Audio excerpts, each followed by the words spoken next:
Hi, Dan. Hey, how's it? Enough already.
It's got 8 penguins. It's got spotted. We're into righto. The live stream started. Team, welcome to this morning's workshop. We've got an apology for lateness from Councillor McCrosty, and Councillor Graham is also going to be an apology for all day. And I've heard nothing from Larry. So, we're adjourned for a break. We're back again. Probably there a few teething problems, but it's all good. Right, well, I'll hand over to Peter and he'll get us going. Thank you. So just thank you. Slides are on. Just a few. So good. There we go. No, not quite. We'll just.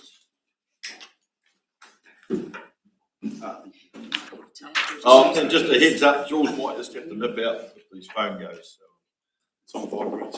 Okay, thank you. Your worship. Present the first item. Yeah, if you just talk. I'm loud enough anyway.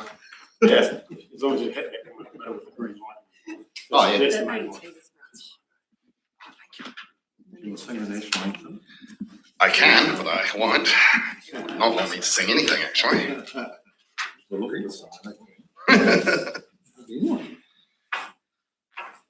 So this handout is yours. Yeah, I'm just talking to the slides today. Morena Koto. So this is just a bit of a slight update on the government reforms. So we're still waiting for decisions from the government as to the various reforms, including rate capping, simplifying local government, planning, CDEM, and a bunch of these. But what we thought might be useful today is to bring you guys, we have attended quite a few trainings and roadshows relating to the impacts on reforms, specifically in relation to the LTP, long-term plan. And this has been the Taitoara LTP 2027-37 roadshow, which will be discussed in the next slide. That was attended by Peter, me, a couple of members of the finance team, and Becky. And also the Taitoara Strategic Finance Forum, which was attended by the CFO Greg and Trey of the finance team. So if we just move on to the next slide, and I'll just thank Greg here as well, because some of this is taken from his excellent notes from the Strategic Financing Forum. Generally, the consensus from both the roadshow and the forum is that due to reforms, but also due to other uncertainties, this is likely to be a very, very challenging LTP process. It was stated that they do think this will be potentially even more challenging than the last one where we had last minute water reforms.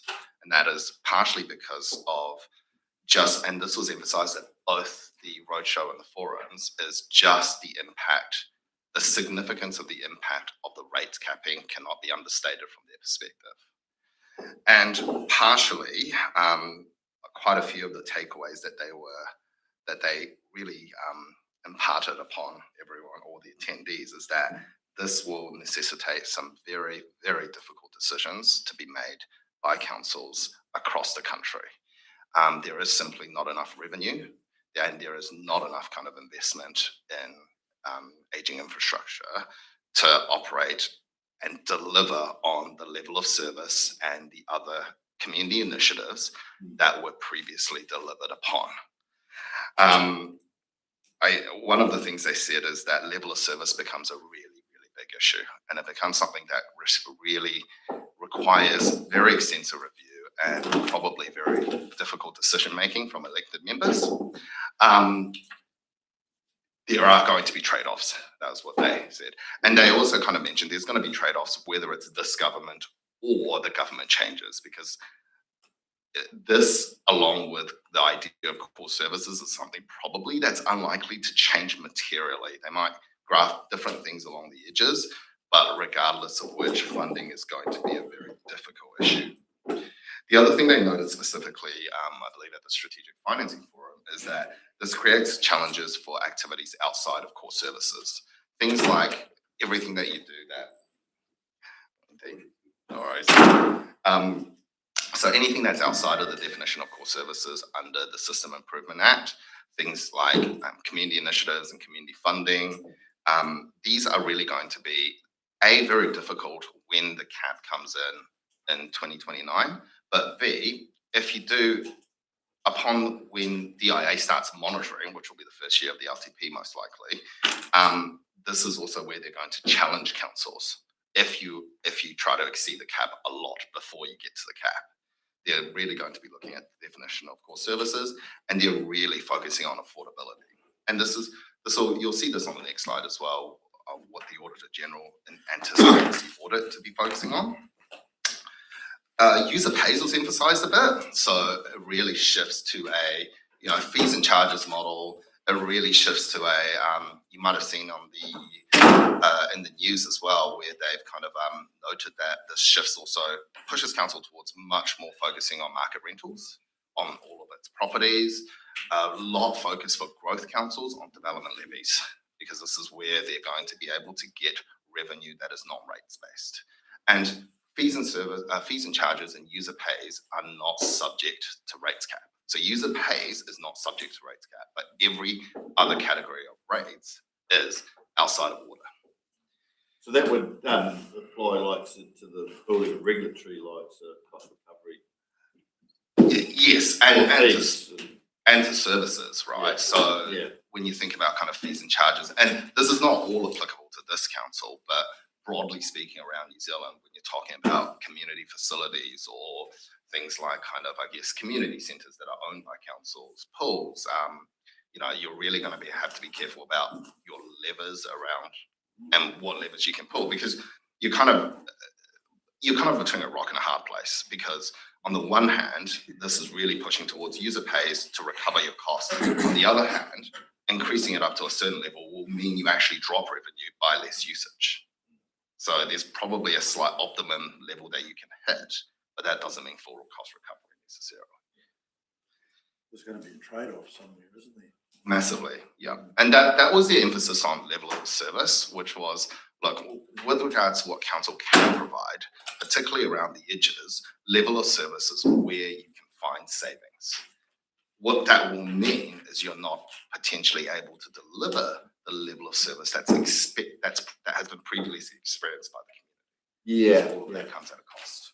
Which highlights, and I've brought it to one or two people's attentions, and I reckon you should actually take this page 3 out and keep it very handy for when we start moving through Lily's information with the community's services, and for this afternoon when we hit the green spaces, because when we start asking about consulting our communities, we really need to find out what level of service they want, so we can be moving forward and factoring it in, because once this rates capping comes in, we ain't going to have the wriggle room to deliver the service. So we've got to, that's why we need to be really going hard line by line at everything we provide. Is it inadequate? Is it too much? What is it? Areas that we need to talk to our communities to find out what they really want, because all our district communities have got different expectations. So I think it's really critical that we consult moving forward in the long-term plan. What do our communities want? Because when this rates cap comes in, it's not a matter when, it's coming. We've got to have our communities geared, because we ain't going to have all the wriggle room delivered. Also, it's about affordability too. Yes. The ability to pay. It's also about, if they want this, they can't afford it. It's about letting them know. Yes. Yeah. This is, if you want this level of service, unfortunately, that comes at the cost of your pocket. Yeah. Not what we can rate them. That's right. And that's a message we've really got to get out. Today I'll start knowing home, Yeah, because they'll whinge about rates rises, but you still want this ability to do stuff. Well, somewhere, and that's where people have got to find out. We've got to face facts. Yeah. We've got to face the situation and what's getting shut down on us. So we've got to do our good work with our communities to find out what everybody wants moving forward and structure it so that when it does happen, they're not going to be penalised. Speed zone on beaches. Cheers, Ed. Yeah. No, and just following on that point as well, it was emphasised at both sessions that part of a lot of the work here is going to be communicating with your communities as part of the LTP process so that they understand what the trade-offs are. Yeah. Because you simply can't give everything and you can't deliver everything. Yeah. But actually, that raises another good point too, which has been pointed out to me just recently. And when we go out to consult, they were talking about, like, and a classic example was the Milton Pool consultation period. Number of ratepayers out there thought if the vote was 50% no and the vote was 49% yes, well, the no's won straight away. It's not a competition in the consultation period about a win or lose. It's not a race, but we need to be able to put it in plain writing to the general public that these are the negotiable parts. We've got components that aren't non-negotiable, and then it's up to us as council to decide after that consultation document's been out. So it was actually flagged like a traffic light system, though. The reds are the non-negotiables, the ambers are negotiable. So I think that we've got to take that on board moving forward when we present consultation documents. Yeah, I agree. Like, I've already had a ratepayer have a crack at me about water rate rises, but they hadn't read the whole document. So keep reading. Yeah. So I guess it's about what's the fine line between too much information and enough information. Because we want, as you're saying, you want people to read the relevant information, not just get halfway and then assume something. So. Yeah, how clear cut have they defined these core services? Is it still need to be up for debate? So in the system improvement bill, it is sufficiently clear cut, but it's also, to be honest, broader than we had expected. So it does include, for example, community services, pools. It potentially includes halls, depending on how you define it. The thing that's done is that what they've done is basically core services serves the overall purposes of local government, and the overall purposes of local government are governance, and specifically this time as well, there's a focus in there about cost effectiveness and about economic development. So they are signaling what you should be looking towards as you deliver all of these services, which is economic development and which is supporting governance but delivering it on a cost-effective basis. I think the issue with how they've defined it is there's no exemption just because it's a core service, right? So as of yet, there is nothing to say that if you're delivering on a core service, you're not subject to the rate cap. That was what a lot of councils had expected last year, but it was not in the proposal for the rates capping that came out. So all of that goes in, and I guess what they'll be looking at and what DIA and particularly the minister would potentially look at as this comes in is going to be the proportion of what you are delivering as defined by the core services and the proportion that, in their view, sits outside of it. Yeah, so you're saying that they're still looking at, say, something like a pool. Yep. Pools could still be kept at 4%. Yes, so regardless of whether it is defined as a core service or not, the cap will cover. The cap caps rating categories. It does not cover, it's not a cap on spending, if that makes sense. Yeah. At the moment with our rating system, we have loads and loads and loads of rating categories. Yeah. The way it's drafted at the moment, every single one of those will have a 4% cap. You don't have the flexibility to do it overall. So it could be something we actually need to consider how we rate, because the way we do it at the moment under the current proposal really hamstrings us. Yeah. It makes it really, really complicated. So the only thing I'm probably reasonably open to some of this discussion, although the only thing I would say was whether that cap the top end should be linked to inflation. So, and I guess this goes to the next point, is there is a formula that the government is proposing to utilise in determining the cap. What they've indicatively said is it'll hit between 2 to 4% for the first 3 years, and that's based on the inflationary numbers. It's inflation, growth are the two biggest components, but key thing for inflation, just so you are aware, is that what they're looking at is CPI inflation, not PPI. So they're looking at consumer price index. So they're looking at it from the perspective of consumers, not necessarily from the perspective of builders or businesses. They'll cost it. Or councils with a 50% Or councils. increase in depreciation. Yeah. And this goes to the point that, and this was re-emphasised in both sessions at the LTP roadshow and also at the Strategic Financing Forum, is that forward planning, they cautioned against planning on the assumption that a rates cap would be at the higher end of 4%.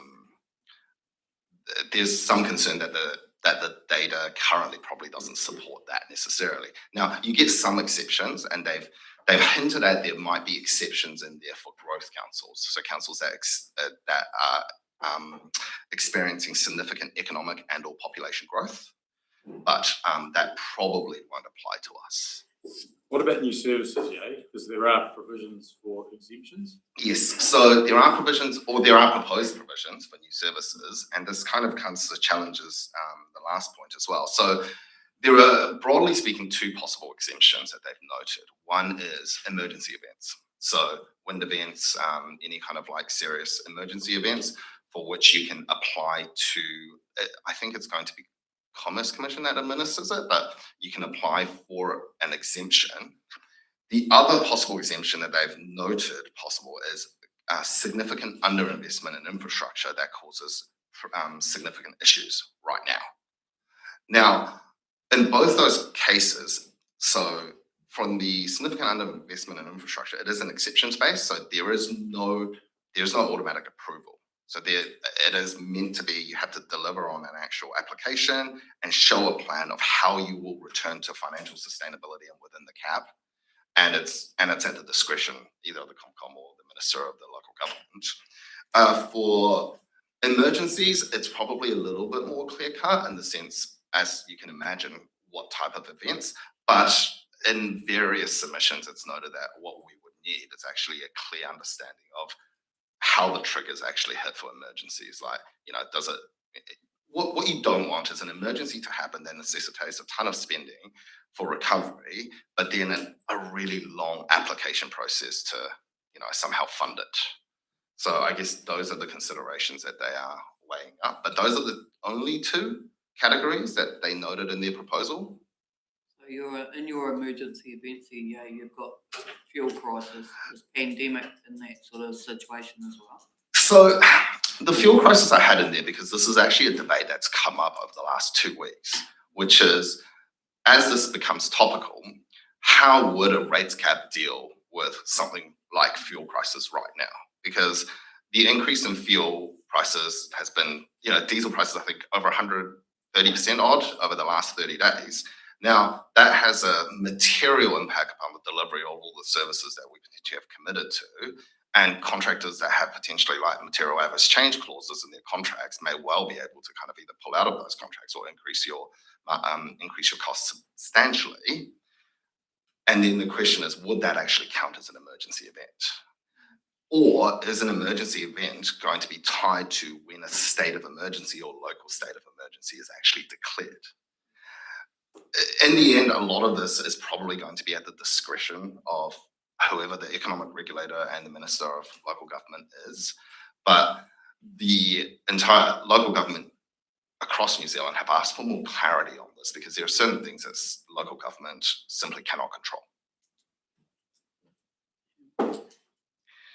Awesome. And I guess the last thing to note is that it was noted quite a lot that DIA will also be looking really closely at rate increases before the rates capping comes in. And they want to focus on the fact that they don't want local government councils to be seen as loading up rates necessarily for the purpose of setting a higher baseline. There has to be justification for it. So they'll be looking at your current LTP in setting your new LTP and asking for justifications potentially as to where the rates goes. And they will be looking at affordability. And affordability could be a number of different things. It could be kind of household income over rates ratio. It could be kind of like looking at your demographics, a whole host of things.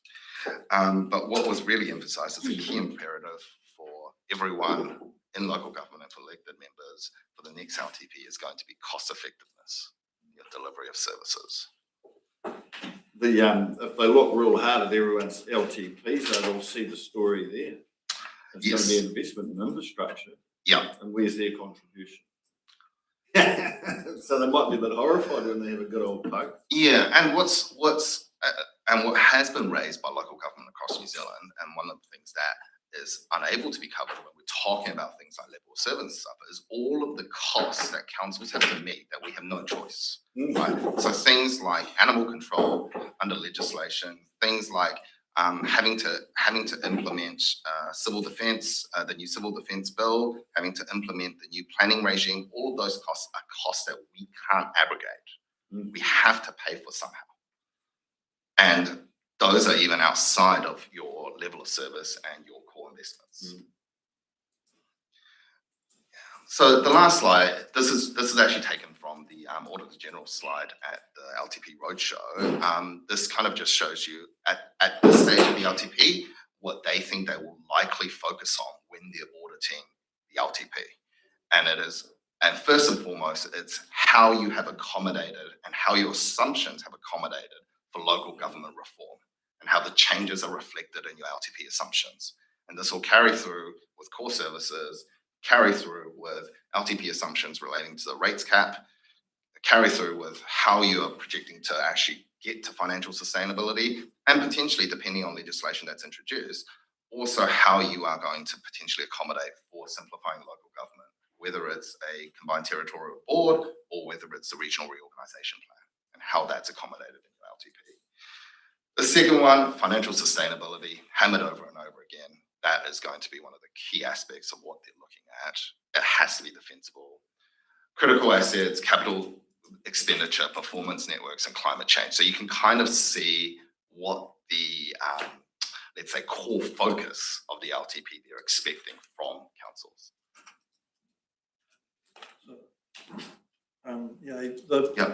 The LG reform. Yeah.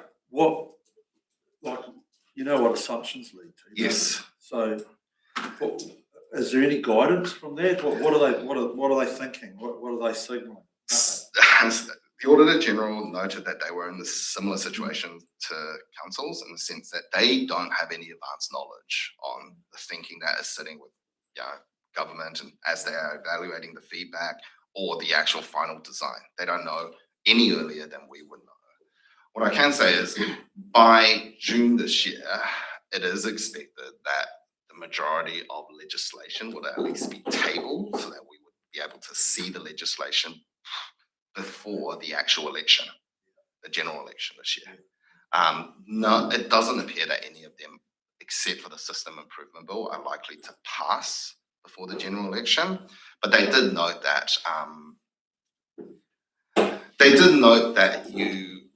councils, in their view, should not be planning on the basis of that a change of government would necessarily change the scope and trajectory of this on a wholesale manner.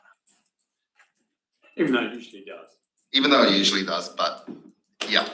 And I guess part of this is also related, if you guys recall, that there was a local government report that was commissioned under the previous government as well. Some of the things around where they would like to end up regarding reorganisation isn't actually materially dissimilar to some of the actual recommendations that were made in that report either. Right. So there are a lot of areas of coincidence, and I guess the other thing they did note is from a public perspective, some of this isn't, even though it might hamstring some activities of council, these are not necessarily unpopular policies from a public perspective. And just politically, it's interesting to note that when they first started talking about on this line, there were basically crickets from Labour. Yes, yeah, and the opposition have, well, certainly the Labour Party have noted that they would not be making wholesale changes for the sake of changes. I think pointing to what they consider has happened to the resource management and planning reform. So, yeah, take that how you will. It's kind of crystal ball gazing, depending on how it shakes out. But but when you go over stuff like that again, you're wasting money. Yeah. Aren't they? Isn't that what they're trying to tell us? Yeah, and to be honest, by the time the general election comes along in November, we would be very, very far advanced in LTP planning at that point. So what we have to work on is the assumptions that we have to make right now based on the proposals that have been made and the legislations that may be introduced. I love your confidence when you said come November. Well on into it. I love your spirit. That's the spirit. I think that would be the expectation. Positive thoughts. That's the point of these workshops. Well,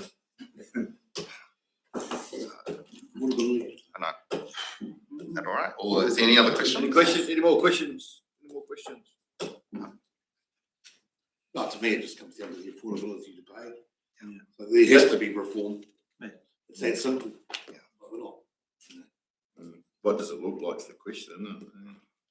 Well, that's the end result, isn't it? Ability to pay, affordability. So this is additional to the local government reforms. Any new authority will still have to operate under Yes. these rules. Yeah. I guess the thing about that is, I was talking about it, is if there's amalgamation of council like ours with the growth council, that could change the dynamic, or councils, because we don't know what that's going to look like, but our Southern Waters model, who knows? We don't know, but you talk about bums on seats. So, anyway. Thank you. Thanks. Now we got up next to see Dylan. Dylan and Mike, Dylan and Michael. Come on down. something way lighter than that. You know, so. Thanks, Jules. How are you today, Dylan? Good, thank you. Lovely. Morning, everyone. Okay, so the community housing policy is due for review. So this is a chance for us to update, maybe add or remove elements of our current policy. So this workshop is to promote discussion to gain some direction around some of the points of the policy. So we will go away and come back with a draft policy. So we're not going to make a whole lot of decisions today, but just to gain some direction.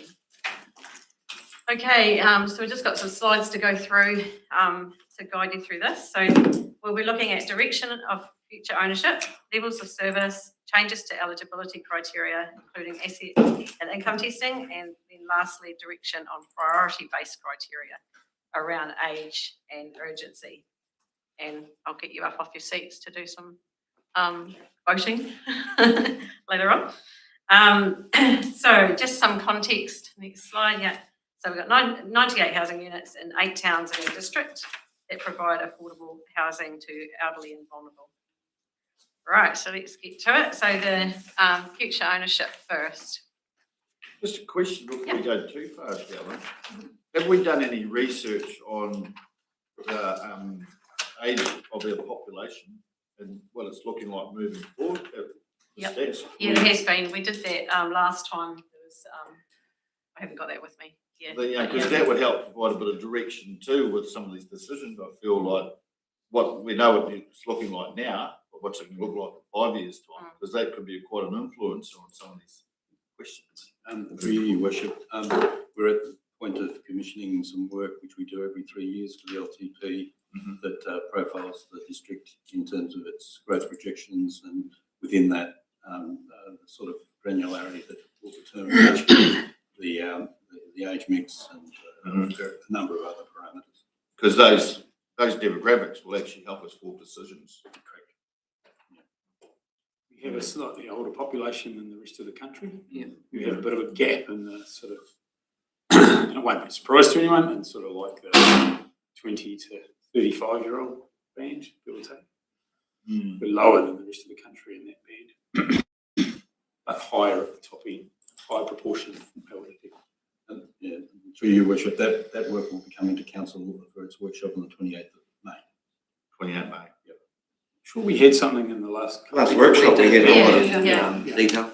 Cosmos and stuff. Just to add, there is a little bit of indicative work on that was done as part of the environmental scan, which you can find on the December LTP workshop. And that was specifically based on just infometrics and stats and Z projections. So it's not as granular as what Peter's talking about, but it is based on kind of forward-looking projections. So you'll be able to find that data in the workshop of, I believe, in December 12th, I think. 12th, I think it is. I'm just wondering though, it's some of those demographics, that ageing population, would that be helpful for when we're making some of these decisions? Yep, so through your worship, so all of the information that we have to date, and Peter's obviously redoing that, but certainly everything that we have to hand shows we have a growing waiting list for community housing units. Every year it's just going up and up. And so we have, as Jules said, an older population, and that's only predicted to increase. Not get worse, but increase. So, yeah. Because I noticed that those factors are sort of, you can't see any reduction in demand anytime soon. So I guess hence we've taken that information and applied it to our existing policy and said, well, what could we maybe change? Which is what we're going to run through with you today. But to target those units maybe slightly differently. But then my comment would be that, you just had alluded us to the fact that we'd be judging market rentals, so be careful how you do give direction here, because demand could disappear also disappear if you were charging a market rental.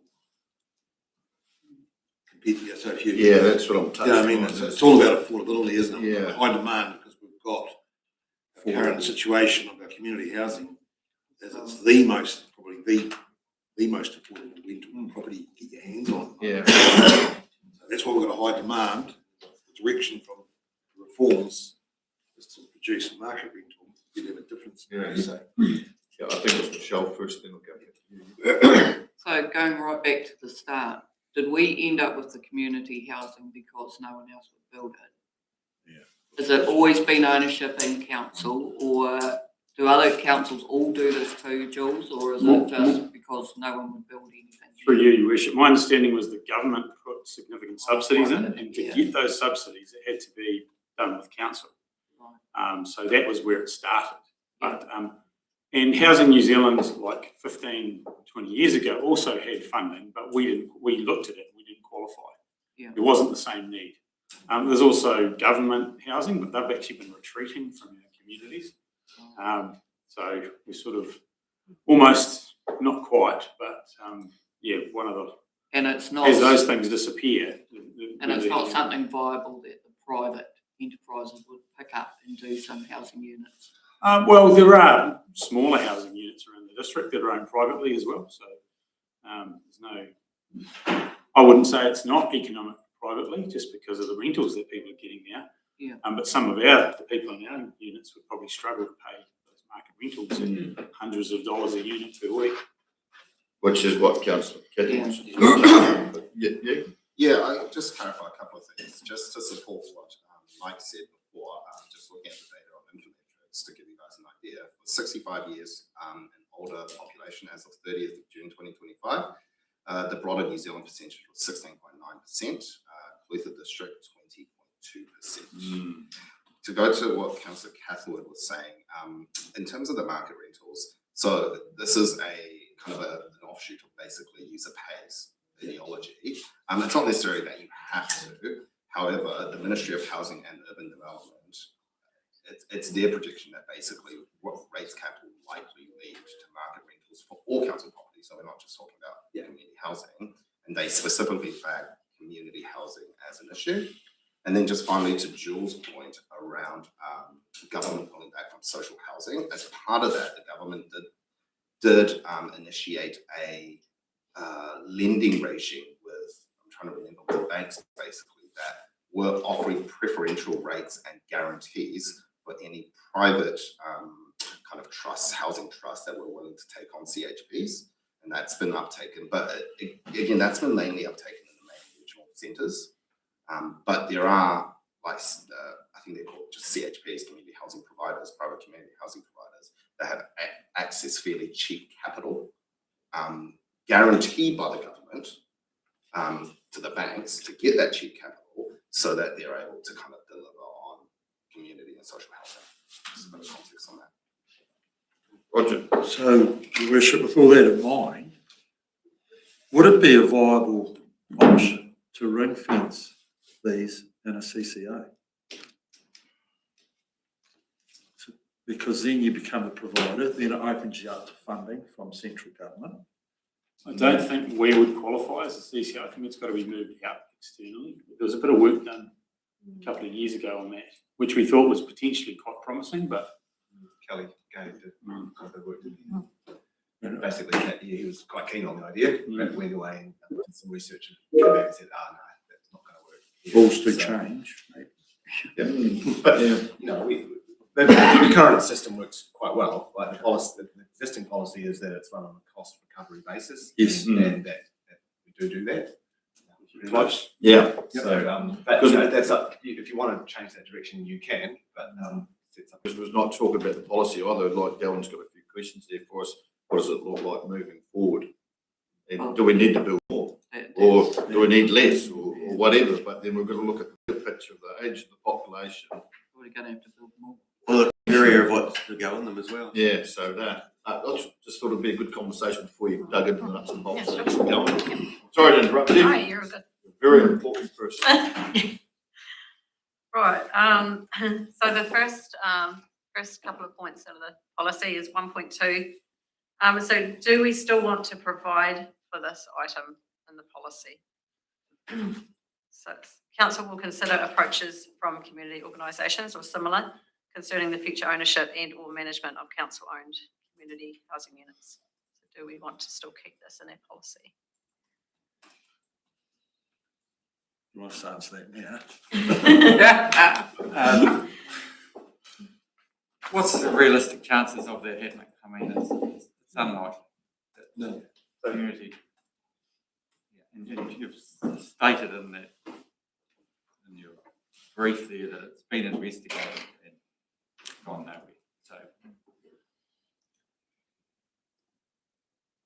it could be, it's a nothing. It could stay there, but safely.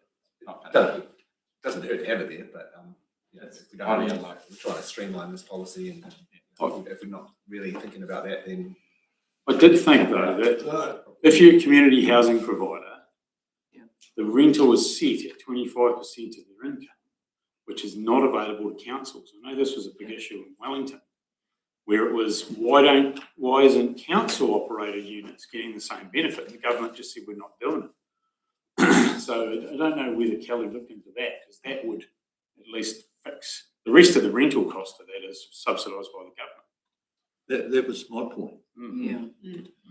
So therefore you'd be leaving that particular Statement. yellow in it. You leave that in there. Because the government could change the rules to make it, we know that it's not current situation, it's not viable. We know that we're not going to have a community organisation come along and approach us, but if government legislation changes some rules or some form of funding model arrives, it could flip itself. So Or someone to leave it there is no drama to me. Someone rocks up and says, we're prepared to take them over for you, and we're going to give benefits for your tenants. Across the employer. Yeah, you got the ability. Yeah, Yeah, I'll just note, to follow up on what Jules is saying, the other thing to note is that the government's social housing, community housing policies and the ability to loan guarantee, that came in I think October, November last year. So it's a fairly new development. So whether you have demand or not, 5 or 6 years ago, may be different now depending on what the government is providing. Because if you remember back then, Kāinga Ora was the dominant provider, and this is meant to level the playing field between private CHPs and Kāinga Ora. So 1.2 is to stay in there? Yeah, I agree. Simon, you were next up. No, I started it. Just the only other thing I would note is that community housing is strategic assets under the Local Government Act. I believe so, yeah. So to divest them, we would need a decision and a consultation process. So I'm just saying, it's not as easy as someone coming along saying, we'll take them off here. There's probably a significant process to go through to make that decision. So it's just a caveat that it can be done, but it's not a straightforward process. It's defined under our significant engagement policy. policy as one, as a strategic asset. That's cool. Yeah. So just keep it in there, and probably 1.3 would. Go hand in Yeah, hand. Yeah. They hold hands.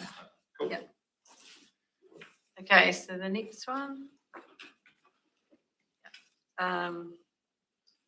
Yeah, so this is levels of service. So this is about the either creating new ones that we talked about. Yeah. So It's pretty similar We to were leaving 1.3, is it? Move Yeah. the slides, leaving 1.2. 1.2 and 3. Staying, yeah, okay. all right, so 2.5. Do we still want to create additional new units on existing community housing unit blocks? Going on that information we just discussed, I'd say you must be able to leave this one in here too, wouldn't you? Isn't we already decided that?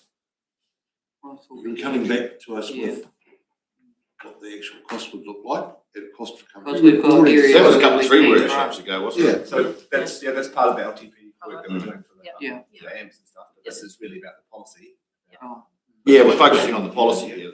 But also you can't, So go ahead, yeah, sure. you also don't know what the cost's gonna be until you get up to tender anyway, so you can do estimates, but your trigger would be once you actually got some actual costings. To decide the rental you would need to charge is realistic. And then do you want to be doing that and competing with private landlords? granny flats. Are no cheaper. That's Tiny nice. houses. Yeah. 2.5. Tiny house. Yep. Hey? So both those or no? Yeah. Retail. Everyone happy with that? For both of those, the yeah, all right. And then 2.6 as well. It is slightly different. It's purchasing land, should put, yeah. Or purchasing existing units. I know that was brought up by Brendan last time. Another option as well. Personally, I'd say you'd leave that one in there too, because with the, once again, going back to the conversation at the start, I don't know. I think your biggest concern, your 1.7 is not going to buy you much. No. It's in the land at all. I'm happy to see that removed, 2.6 myself. What do others think? Right, we've got 1 for and 1 against.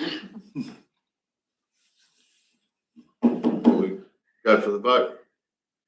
So just noting, Your Worship, sorry, that as 2.6 currently stands, I guess we could, if you wanted to consider the purchase of existing units, as Councillor Smith put forward, we'd probably want to tweak that slightly just to make that a bit clearer.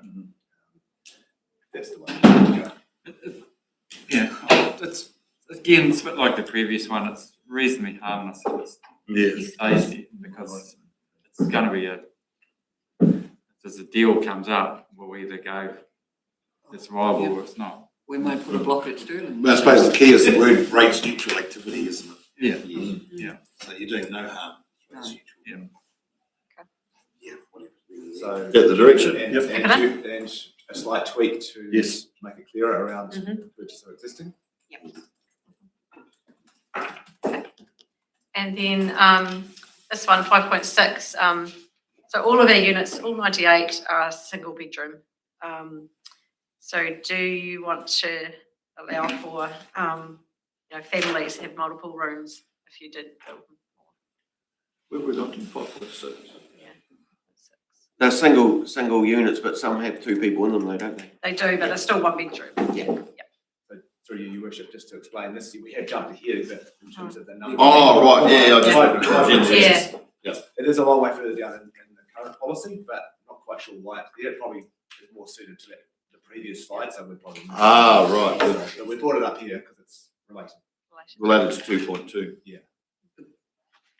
It's also related to the other one when we discuss who is eligible. And this would be a whole different ballgame to go down this line without having discussed that other piece that we're coming to with Criteria. Because there are a lot of nationalities out there that all live in one room. So, it's like saying that it can only be a couple when it could be a solo mother with a child, type thing. So. Again, through Your Worship. I'd come back to that one. Yeah. Yeah. Because we do have some voting, I think, around that. So we've got the suggestion around the changes to urgency. Yeah, So, you know, yeah. something, so that's. it's So was moving it away from just our current sort of elderly model. housing? Yeah. That's right. Sort out the criteria for housing. So we can come back to that at the end if you want. Is it social, is it community, is it Yeah. elderly? Yeah. Cultural? They're called pensioners.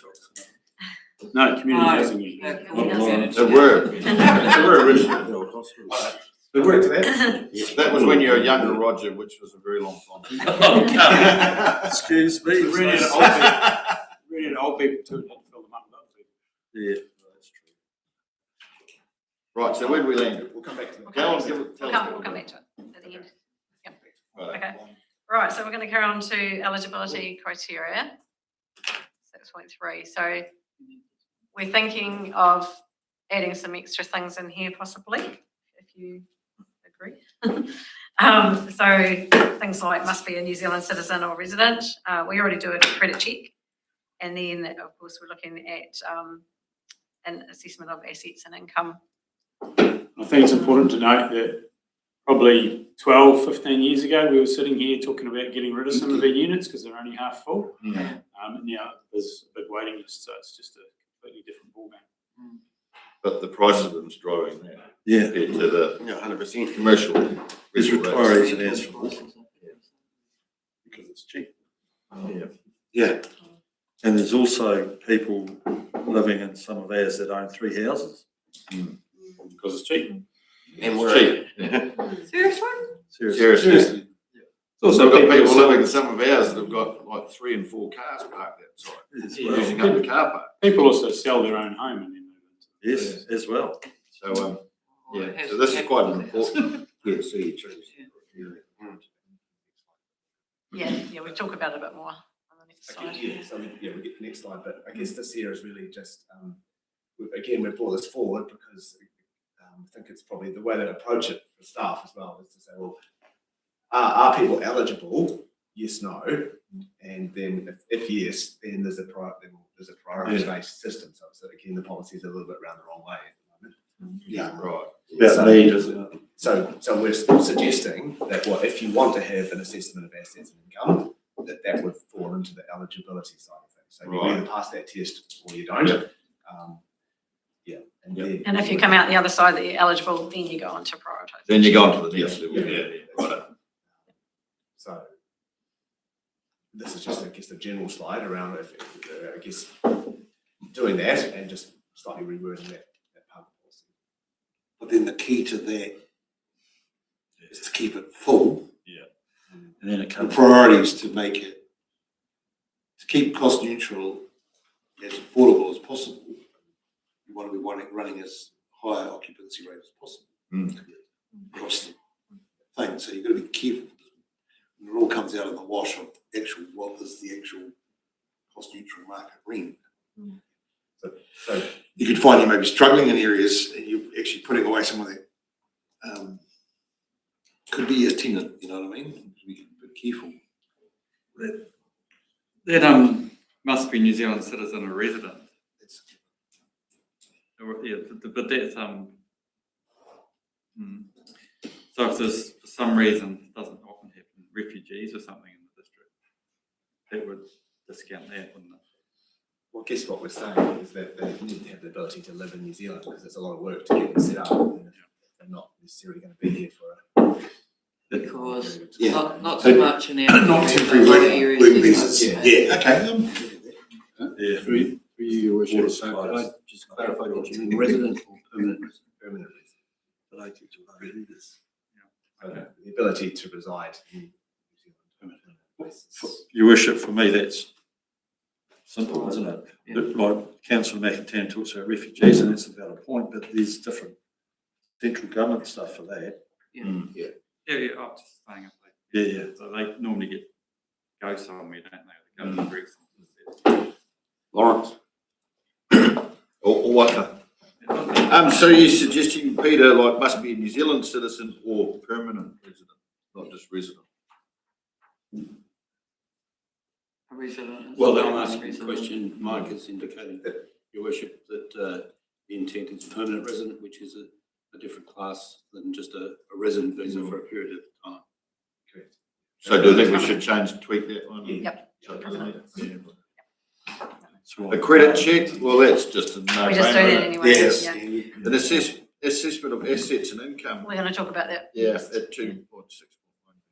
Do you think it should, perhaps through your chair, put something in there or at the discretion of council for the fact as if once you start working out what the market rates are to do rates neutral, so a lot of people move out, because it's not then you can actually add people in to keep the occupancy, Yeah, just to get out of jail yeah. Well, line. they say case by case basis, but when we do that, can we put the rent up then or not?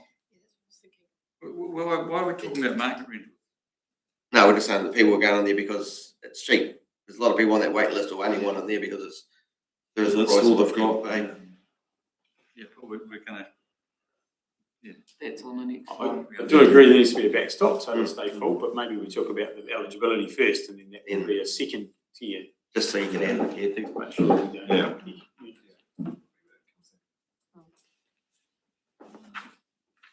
Okay. Enough of that, yep. Sort of Right, so do we want to introduce asset and income testing? Yes. Yes, definitely. Yes from me, yep. Yes from there. Yes there, yes there, Yeah, yes there. it's no different than people getting their rates rebates and things Yeah. like that. Mm. So do you think we're gonna lose a lot of tenants if we do this? Just depends what level we set, I suppose, that sort of thing. This is only new This tenants is- coming in, all the Yeah, existing ones. we wouldn't put anyone out now, like it's just new. Change- Pull their houses up. 90 days notice, you reckon? That'd be No, terrible. you can't do that. No. It's not. They are free homes. let's, well, I'll just come back to that previous one when I just mentioned about the New Zealand citizen or resident. So if we have someone on a work visa, on that eligibility requires to say there was a few vacant units. Someone's here on a temporary work visa with no money, say working down at Finnegan. Would they not be suitable? It's still money. Being good money. Yeah. No, well, they might have any money until they get here. Yeah, I understand what you're saying, and I guess it's on need, isn't it? If they're vacant and there's one applicant, well, Yeah, but we're saying no, it must be a New Zealand citizen. Well, that's where you have that extra line to say at discretion of council that can override it. Through you, Worship, it's got, in essence, what the package of changes that we're discussing here around, in response to the fact that we have a high and climbing waiting list. So if in 3 years' time, we find that it plummets and we're back to where we were, we can review it again. But if you flip to the next slide, you know, as I say, we could retain existing policy 5.3, which is around lower criteria if units are available, so we can have that either at this point, you know, around eligibility or also under prioritization system. So that counters cases to that to some extent. Which one's that on the agenda? Workshop one? What slide? So it's, if you look on Page 8. Page 8? Page 7, Page 7. 5.3. It's on the handout we got, Scott. The handout. Oh, right, I'm just looking at the workshop. One here. Oh, Has it been yeah, it changed? is on there. Yeah, it is on that one. Yeah. So what is it, 2 point? 5.3. On page 7. No, that's, I've got 2 point. So is that second one income, the income threshold, not the asset threshold? Yeah, like other councils, it's just an example. I just wondering what have the used, asset threshold is, if that's the income. so some of them are used like double that for assets and that for income. Because I know the working income threshold for assistance is way lower. Yeah. A lot lower than that. So what are you suggesting? Oh, I'm not sure, we just need probably to do some research. We can do some and figure out research and What come the back. right threshold is. Yeah. Because you've got to remember when they, once you become a pensioner and that, if you haven't got the assets and the rent is above a certain thing, you can claim, get extra money to pay the rent. Your Worship, some of this is going to be right for the asset testing. It depends on a lot of things like having trusts. I was going to say trusts are a big thing that There'll be no assets technically. hamstring a lot of the elderly. Yeah. Especially, you know. Yeah, it may get a distribution which doesn't count. Yeah, cash asset limit for New Zealand accommodation supplement is $8,100 for a single person and $16,200 for a couple. Income. No, asset Assets. threshold. If you want to get an accommodation supplement. Well, that's, so you've got to be below that. Yeah. Well, it So if you're starts to basically just reduce. living on the pension, you're fine, but if you've got. That's the asset threshold, not the income threshold. That's right, yeah. Anyway, we need to do some research. Yeah, so the research we have done shows that that level, that number, I guess, is used fairly commonly amongst other councils in different ways. Sometimes, sometimes it's twice or whatever. Yeah. For assets, you can have 100 grand. Yeah, that's right. Wow. So we would come back with some research on that. Yeah, you should go to. Yeah, maybe just for some context. So for Dunedin City Council, their asset limit, as stated, the household asset limit is equal to 2 times the work and income New Zealand income limit for non-beneficiary accommodation supplement. So to Jules's point, the level you can choose where to set it at, you can actually tie it to the supplement, right? Whether it's twice, whether it is at it, or whether it's significantly above it, which will give you the benefit potentially of being able to also adjust for inflation without having to change the policy constantly. Those figures were taken from tier 4, wasn't it, of the accommodation, which is our area. Gee, good enough info to work with, or too much? So what we've got to do is say yes, asset and income testing. We'll come back to you with, I guess, some options around what that probably most suitable for Clutha. Probably we would base it on that, but we'll do a bit of research. Cool. Everyone happy with that? Yeah. Cool. Now, this is just an example of what it could look like in a policy with a flow chart with eligibility. I don't know if you can read that very clearly. Look at there. So this is like, you get your application, you go through all the tests, yes, no. If they don't pass, they're out. And if they do, they're into the green, and then we carry on with prioritisation. So that's just one way it might look like. They're still having 26-year-olds, potentially. Yeah, potentially. That's what it is now. We're going to talk about that. Yeah, But yeah, that's that's what the it current- is now. Yeah, that's the current policy, yeah. But they're a third priority at the moment. That would be if you're. So just an example for you to think about. Yeah, well, it's very similar to a traffic light system, but in reverse, isn't it? When they hit the green, they go, but the other way around, you hit the red and you're out, not eligible. And having a flowchart like this makes it easier for my role. Just yes, no, and it's, Okay, right, we'll carry on to the next one. So now we've got priority based. So we're looking at age brackets and urgency. So thought we'd get you up off your seat. Never done this before, so. I'll give you 6 sticky dots. Don't get on colour. No, so you can't find it. Single out. Yeah. Is this, it's got some paper. All of it's already. Do you want to explain the current way it works? You want to explain the current way it works, just for the new council? Yeah, how old do you have to, like at the moment? what's the So age currently, 65 plus is first priority, and then underneath that, 25 to 64. Yes, there's the 2. So we get rid of the 55 to 65. Yeah. Oh, we used to have a second. We used to have it. second one. Darren, just in terms of the way the current units work, like they're not specifically identified, but we do try to keep some units for elderly people, just to, like Nash Courts, for example. So just like practically, it makes sense to not have a whole lot of young people with. Yeah. Oh, certainly not. So the younger ones tend to be in Toshvale, and the older ones in Nash. Just the way it's happened. Yeah. Close to the ducks in the park. So I've got 2 sheets Yeah, here. that's right. Feed them at the door. So this one here says, should we keep age as criteria, yes or no?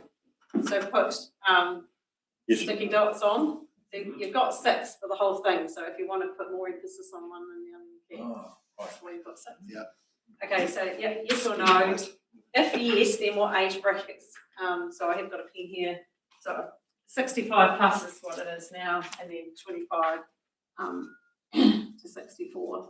But yeah, you can write in there what you think. So we're only going on age, we're not going. Why don't you just put a couple of ages there? We've got the side. Don't put the word either. Oh.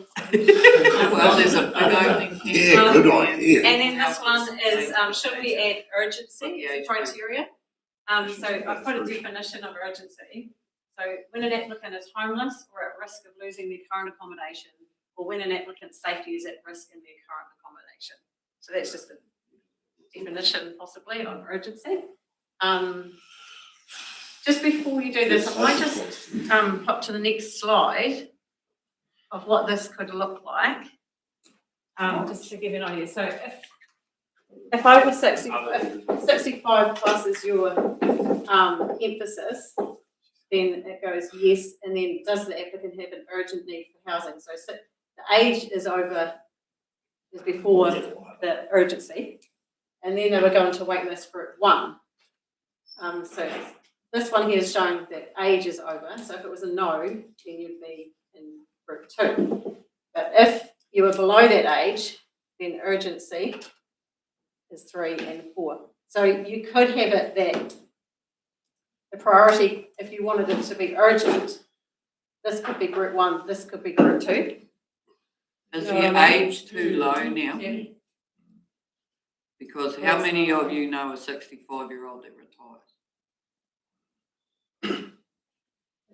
Oh, I know one here is planning on retiring when they get to 65.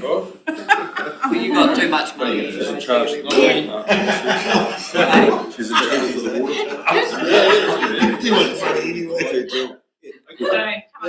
You won't get asset tested. I guess what we're trying to do is get currently it's just age, right?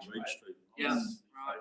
Currently it's just based on age, but what we're trying to get an idea is, do you want to stick with just an age-based system, or do you think that we could have 2 criteria to set the priority, which the other one being urgency, which is something like that.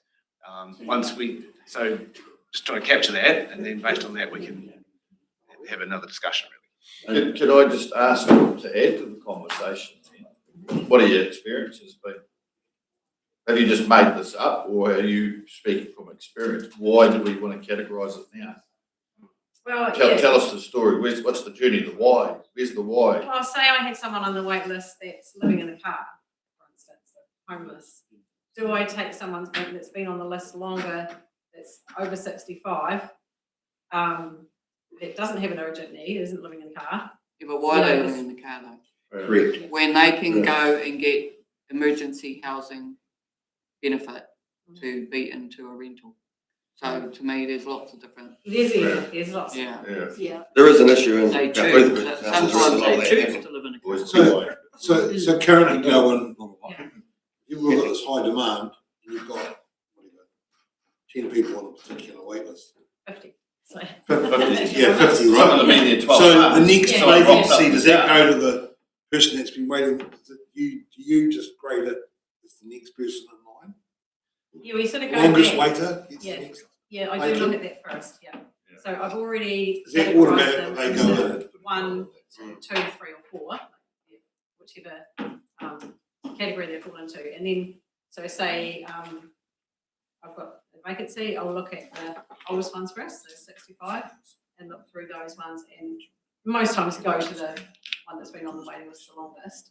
So not necessarily like this is what I want, that's why I want the urgency part as part of it, because someone might be more urgent than the other, but then I have to put that in because that's what the policy says. So I want to try and make it easier. I would just have the concern through you, Chair, that a lot of those ones living in the car or in the hub at the moment at the back door on that, once you do your criteria check and their references, they're not going to go into your flats anyway. Because there's a reason. Right. Yeah. So this is only eligibility, isn't it? And then you have the criteria after. The eligibility is those other ones we talked about, and then this is prioritisation. Yeah, waiting list would be have a safety net for that. Does the credit check come first? Yeah. But you could also have You don't get to say, Do you think we should have 60 to 65 on there, instead of 25 to 60? Do we have? Oh, we can write on that. Yep. But yeah, but then you'll have everybody write on there. Why don't you write on there another category and then just have the orange dots? Well, the orange dots, for a start, if you do this with the orange dots, and then we can, yeah. Let's do this. Let's keep going. Let's keep going. Down. You in? Well, this one answered first. Right.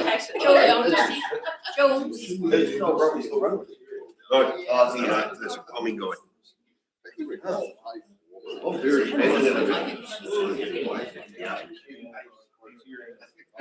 That's all. What is there just what I expect? Most of them are going to get done. Oh, stop it. And that would be your. That's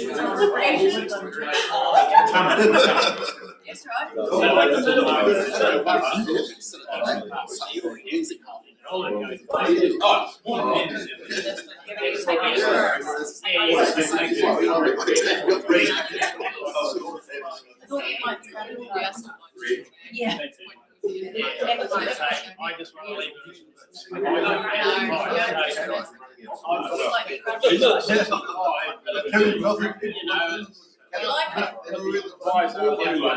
Makes sense to me. Just turn the microphone. I was told just to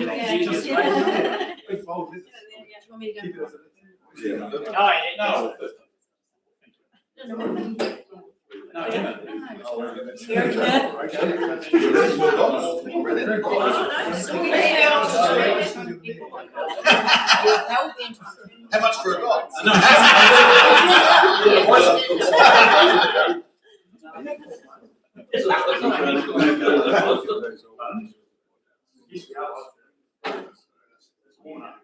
There's more to it than that. Because we've got people that oh, we don't want to do this.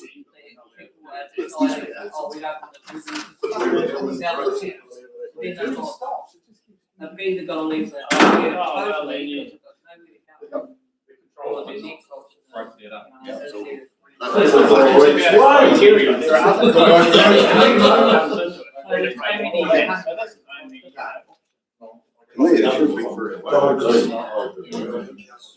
It is, but it could, we could use it under a temporary contract. Yeah. So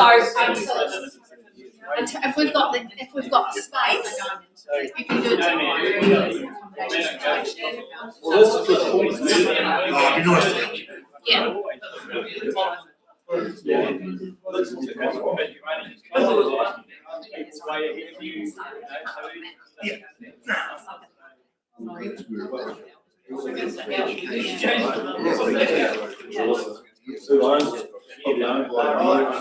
Don't spin up. Come on, hey. You know what I mean? You got a tough hand. Need to go through.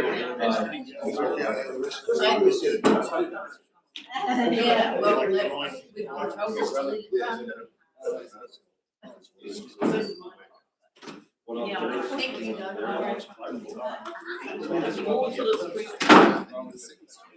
Righto, we'll keep moving, guys. I think Peter wants to break in 10.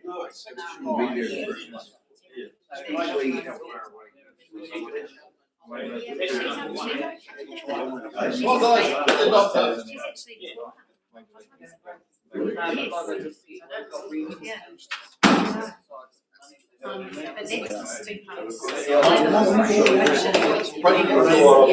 Or who is left? Louis. Left Louis is more Louis.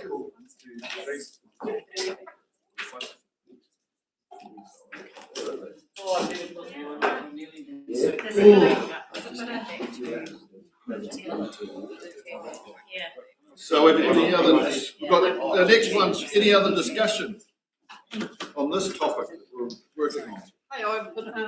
Come on. Should we go back to the other question about do we want multiple bedrooms? Which would mean families, I suppose. Yeah, right. Everyone's clear of that? Gail's question around do we want multiple bedrooms? At the moment, it is in the policy. Yeah. So whereabouts is that on the Where is that? 5.6. Councillor McAtee's got a burning question. 5.6. Well, I'm going to say at this stage no, because clearly the discussion's been there on a priority, and it's been, there's a clear thing about over 65s or in the later years, which they won't have large families. It's a whole different ballgame of social housing. We're providing community housing. Yeah. For primarily the elderly and or individuals on an emergency basis. The shift to families is a whole other. Yep. And it's been stated, you've stated clearly too, that there is, and we expect ongoing demand. So we're going to struggle with the supply in this bracket down to another level. So 5.6 gets removed, is that what you're saying? Any further discussion before I would, dig into it? Agree, yep, get rid of it. So to recap, we got to. Okay, so what's done in here, age is pretty clear. So yes, obviously, in terms of which ages, 65 plus gets probably the biggest tick. Yep. In the sense that then there's a bit of maybe there's quite a few in the 55 plus, and then some who quite like the status quo. So I guess to clarify, we could split that into three tiers. Yeah. Would you be happy with that, or would you rather see, it would be 65, 55 others, I suppose, or would you, or Sort of going back to what it was, is it? Yeah, That's that's what right. it used to be. If I had an extra dot, Brenda is someone who calls I put those three up there because I Brenda's got the break that age criteria up, thinking that someone 25 years old and they're single, so it's probably not ideal. Most of the tenants in these houses, for a lot of them, it'll be their last house that they shift into. For someone at 25 to go into potentially long-term community housing, I'm just wondering, is that really the best option? Is there, do you have tenancy contracts for these people? Mhm. You do? Yeah. And do they have terms, or do they have, like say you're here for a year for someone that might be 25? Okay. Not fixed. Would you do that for someone younger rather than someone older? To what Councillor McAtee's talking about. So okay, Yes. we can look after you for a year, but you need to find somewhere else. Or I think the dots clearly state, without going near the under 25 or the 25 bracket, with the target market that we're looking at, 65, 55. Yeah, but in the case that we did have to use for example, emergency housing, we could put in place like a temporary contract for that situation. You've got a young person that's desperately in need of accommodation, you could say, we're going to review the contract at. But why, how many young people have we got using Trying to think of the youngest person. 25? have to be. We definitely don't have any 25s. Yeah, So so why are we having the conversation? There has been in the past. That's what it's been. Why are we having the conversation now? We've got none now. Why are we having the conversation? Because this is setting the criteria for the future. And That's if right. you say, This This is is the the criteria criteria. there for 65, 55. Yep. It's in front of us now. So you're saying nothing under 55. 55? Yeah. unless we That's need, going to cut a lot out of the unless we need to fill units. out of the I Yeah, so wasn't we meaning can- that. Yeah. I So was you not got meaning that that when I put that up there. I was just putting that as their priority.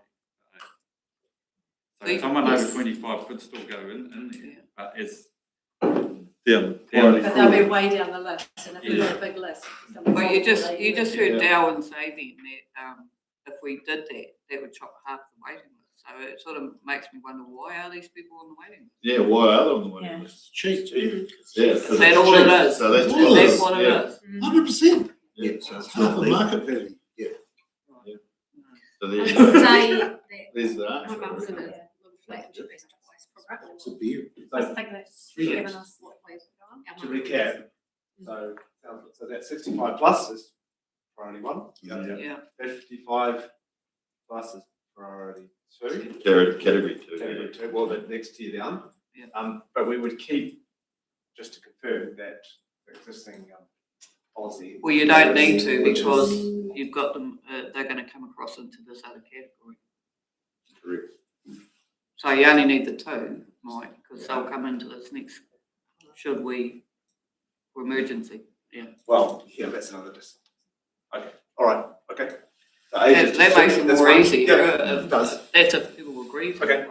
So that's saying you could say a 21-year-old could, and they're off the rails, but it's going to go into a community housing thing. No, but I'm going on that No. criteria. The no's say, No. well, so it's the no. No, we've still got that one to It's discuss. not urgency. But what if doesn't it win. was urgent and they were like, For those ones, Simon, we've got a emergency. You got a waiting housing list unit and in they're Melbourne. urgent where you can't kick someone out to put them in, can you? And So 3 years it's away. Or go somewhere else. Or go somewhere else. Yeah. Dean's house. Send them to Dean's. So, Other side of the road. 2 age brackets, 65 plus, and then a lower one, that's sort of second tier. Urgency, pretty evenly split. So, 12 versus 12. 10. Yeah. Question, through your worship, do you hold units for an urgent situation? No, So then is it relevant? no, Because if it's urgent, it's now, yeah, not tomorrow. exactly. Yeah.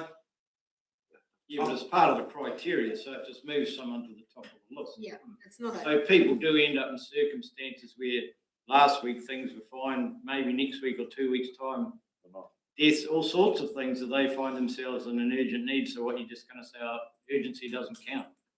Yes. It needs to Well, be do you part put of them the ahead of someone criteria. that's been on the list for 12 months? Mm. What would you put them up? Someone's been waiting 12 months. Just as urgent. That's just as urgent for them. Their circumstances. Everybody's urgency is their own. So that's what I mean, if something like that, there needs. That's why Just I, right. Simon. that's why I come back. What's I guys? wrote- Hey, guys, Simon's.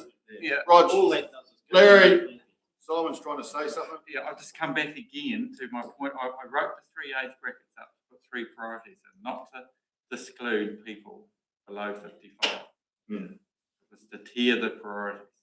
So that in that case, if someone is exactly as Larry mentioned, if it's urgent, then and they're 30 years old. Social services will pick them up. Well, no, yeah, but if we've got a spare flat, we can help. But we We're don't. leaving it open.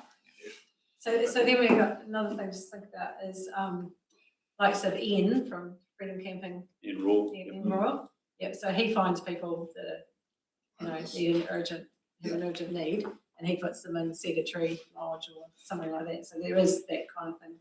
Because we don't usually have empty units, but so there's other options for them. Mm. So, yeah, it's probably, if we have a waiting list, it'll be few and far between, then people with really urgent need can actually be accommodated by units. Yeah, so I don't see there's any harm leaving that bottom age tier in there, but just making it. Yeah. the Okay, so say you had these It'll keep them three, full. would you still want would you want 25 to be the lowest, or do you want to raise that? 25 to 55 was basically what I was thinking. That's the status. Thinking that if someone is 55, and on their income, if they meet their income criteria, they're probably going to, if that's their level of income and they haven't got a lot of assets, they're probably going to struggle to kick on at that age, to have more retirement. So, yeah, there's a second tier. Through you, Worship, there was a comment about that group being fixed term. Is that part of that conversation? No.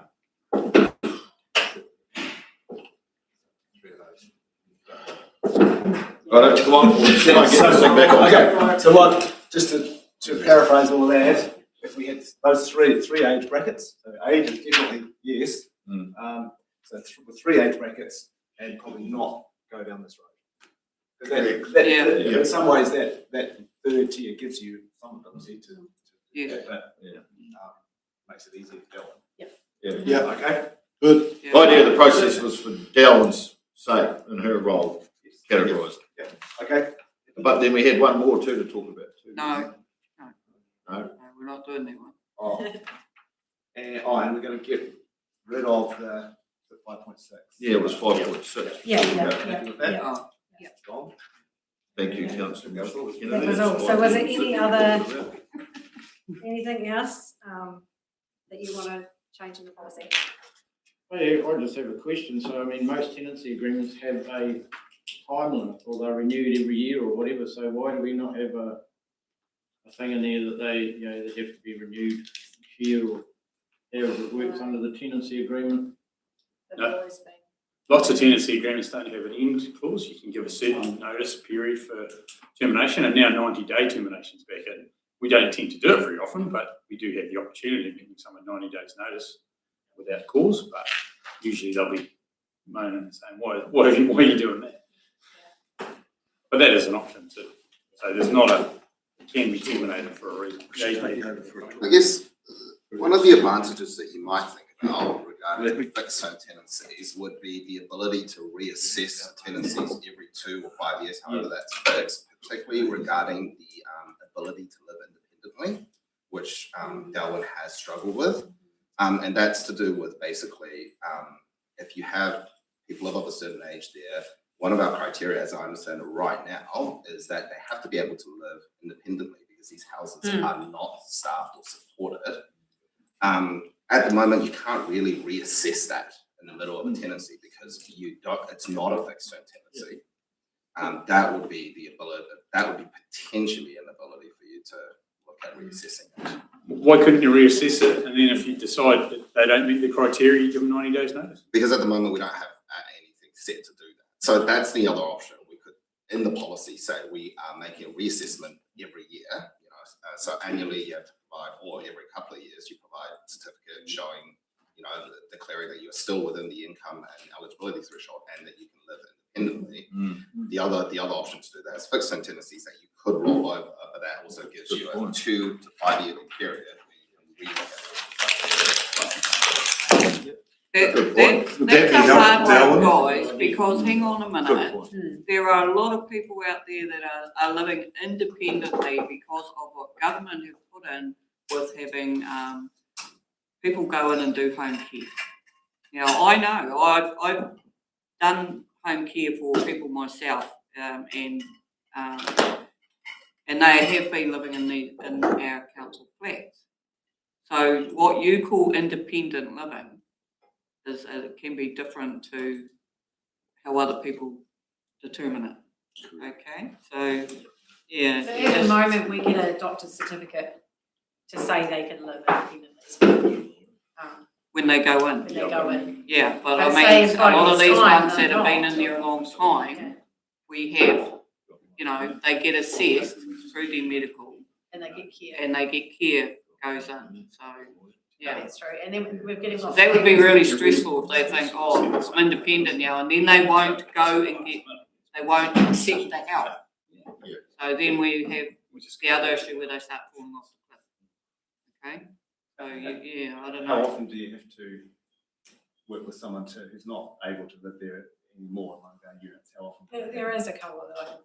Yeah. Probably Don't be like that. shouldn't really, they should be in a home. Yeah, but have they been picked up by an ambulance? Because that'll pick them Yeah. up quick as look at you. Because we have to fill out a lot of things about being, they need to be assessed and all the rest of it. So, Yeah, if it gets to that, it has been someone just recently. that Yeah, did yeah. pick up on ambulance. But Yeah. you have been able to work through it. Yeah. Yeah. So by adding a whole another layer of administration for Delwyn to do that every year or 2 years to go through 98 tenancies. Exactly. That's a lot of work. Yeah. For someone, Delwyn. Yeah. Really? I mean, do we have any problems with hoarding and that sort of stuff? Yep. I've just done the inspections. Yeah. We definitely haven't. We definitely have. Yeah, we definitely have. I think, well, the question I'll ask is recommendation. How do you feel about it, Darryl? Yeah, it's a tricky If you're the one. person dealing with it on the ground, Yeah, it's a tricky one. I mean, will it help when you go to someone's unit and find them passed away in the unit, that would possibly stop that happening if they, well, not, if there was a check on them. That's still gonna happen, I'm sorry. Oh, it's probably- That's life. But I know a scenario I know a scenario there's a tenant that is not capable of living independently, but does not want to be in care. Oh, that's probably 90. But they're not capable No, of actually living independently. yeah. And sometimes. So is that there's fair families on, as well. to me, that's not fair on yourself as the manager. Yeah, it is hard sometimes, and like then they ask for all these extra things like ramps and things like that.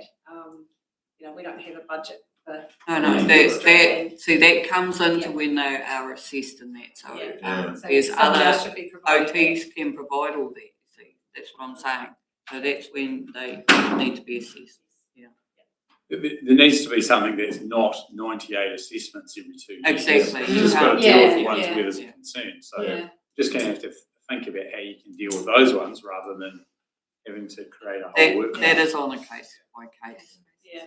So do we need to review time calls. to write something up for that, or? So how do we deal with these people that have been in a community house for a long period of time? Now all of a sudden they're on a much higher income. They own 3 homes. How are you dealing with them? So how do you assess their criteria? If there's you can't. So that's the point going back to whether it's 5 years or 2 years or whatever. You actually have to review those people because as far as I'm concerned, someone that owns 3 homes shouldn't be living in a community house on a cheap rate. And I don't mind them living there, but whack them with a market rate. Then they'll probably go and live money their own houses. You know, so. Might still be cheaper if it's a 1-bedroom unit. But yeah, I don't know, that's a pretty tricky one. People do for money, Jules. Might have to get legal advice on that one. Yeah, the other way you could do it is kick them out. 90 days. 90 days. Then Then they'll probably be complaining to you guys about why I'm not getting out of my house. well, just before I take Roger's question, so where are we going here? Are we going to be much longer to just seem to go around the circle conversation? Would it be fair to say that this discussion is more procedural? Yeah. I think it's not, wouldn't really go into policy anyway. Yeah, So right. it's about how Delwyn actually manages. Yep. Thank you for confirming that. Roger. Okay. That's all right.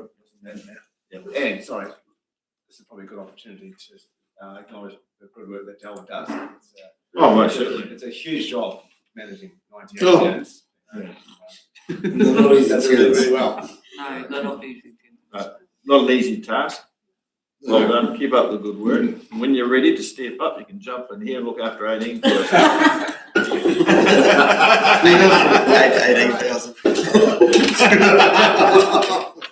you very much. Thank you, Delwyn. Thanks, Delwyn.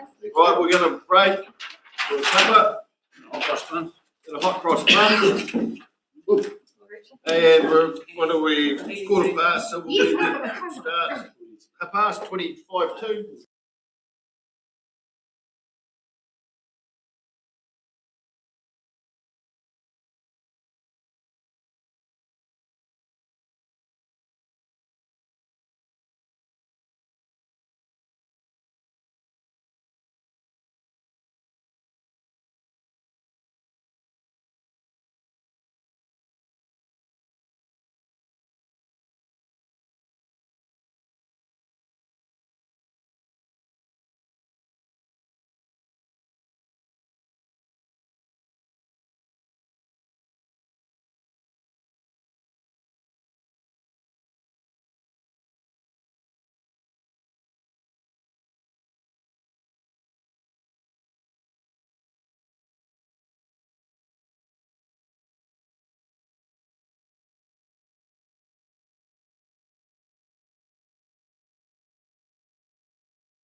Right. I think so. Cancel the ring. Welcome back. Scott. Cosmos. Or just Cosmos. Or just Cosmos.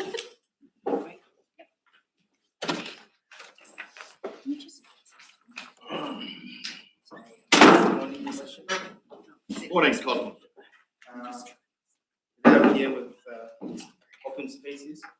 But this is a broad area, covers a number of items. So we'll just go through each item and discuss each item at a time. Some of the discussion points will be carried. So if we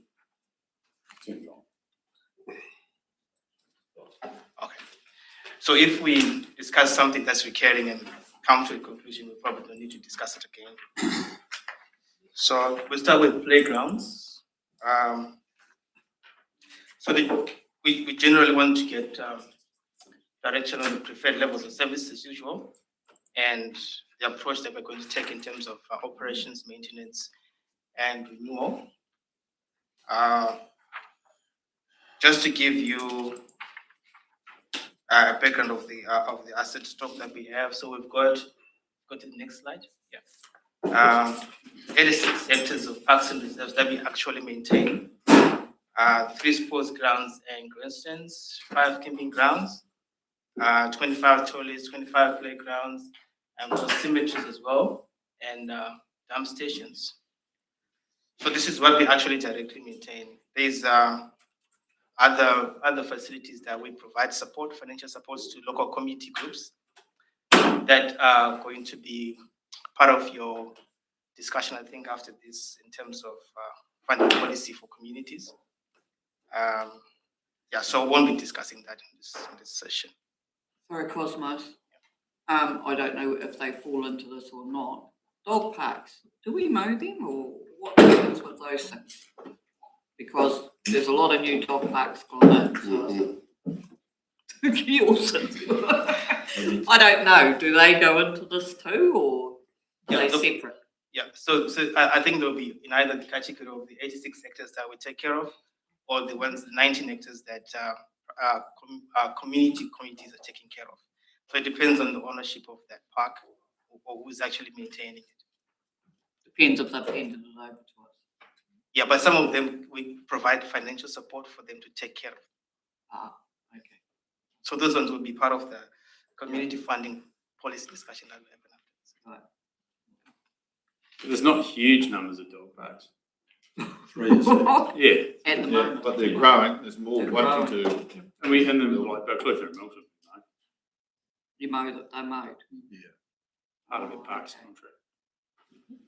Because we're already mowing all around them. Might be different if it's in somewhere where it's not anywhere near where we mow, but that's part of the discussion when a new dog park's set up. It's how it's going to be maintained. Okay. So in terms of playgrounds, so we generally have the overarching metric or performance metric for our open spaces is the resident satisfaction survey, and we generally had, I think, 80% as a target, but some of them we're just proposing different targets here so that we can discuss if that's appropriate based on the trend that you'll be seeing in the graph to see if we can change to that target.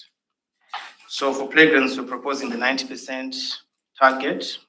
As you can see from the graph, it's something that we can achieve. But when we set this target, when we come back with the draft AMP, there'll be a work program in there that's designed to meet the target. So you're thinking that because there's been big money going to lots of playgrounds, that we're going to be able to keep up with the maintenance of these new playgrounds, because they are a lot more advanced than the old playgrounds were.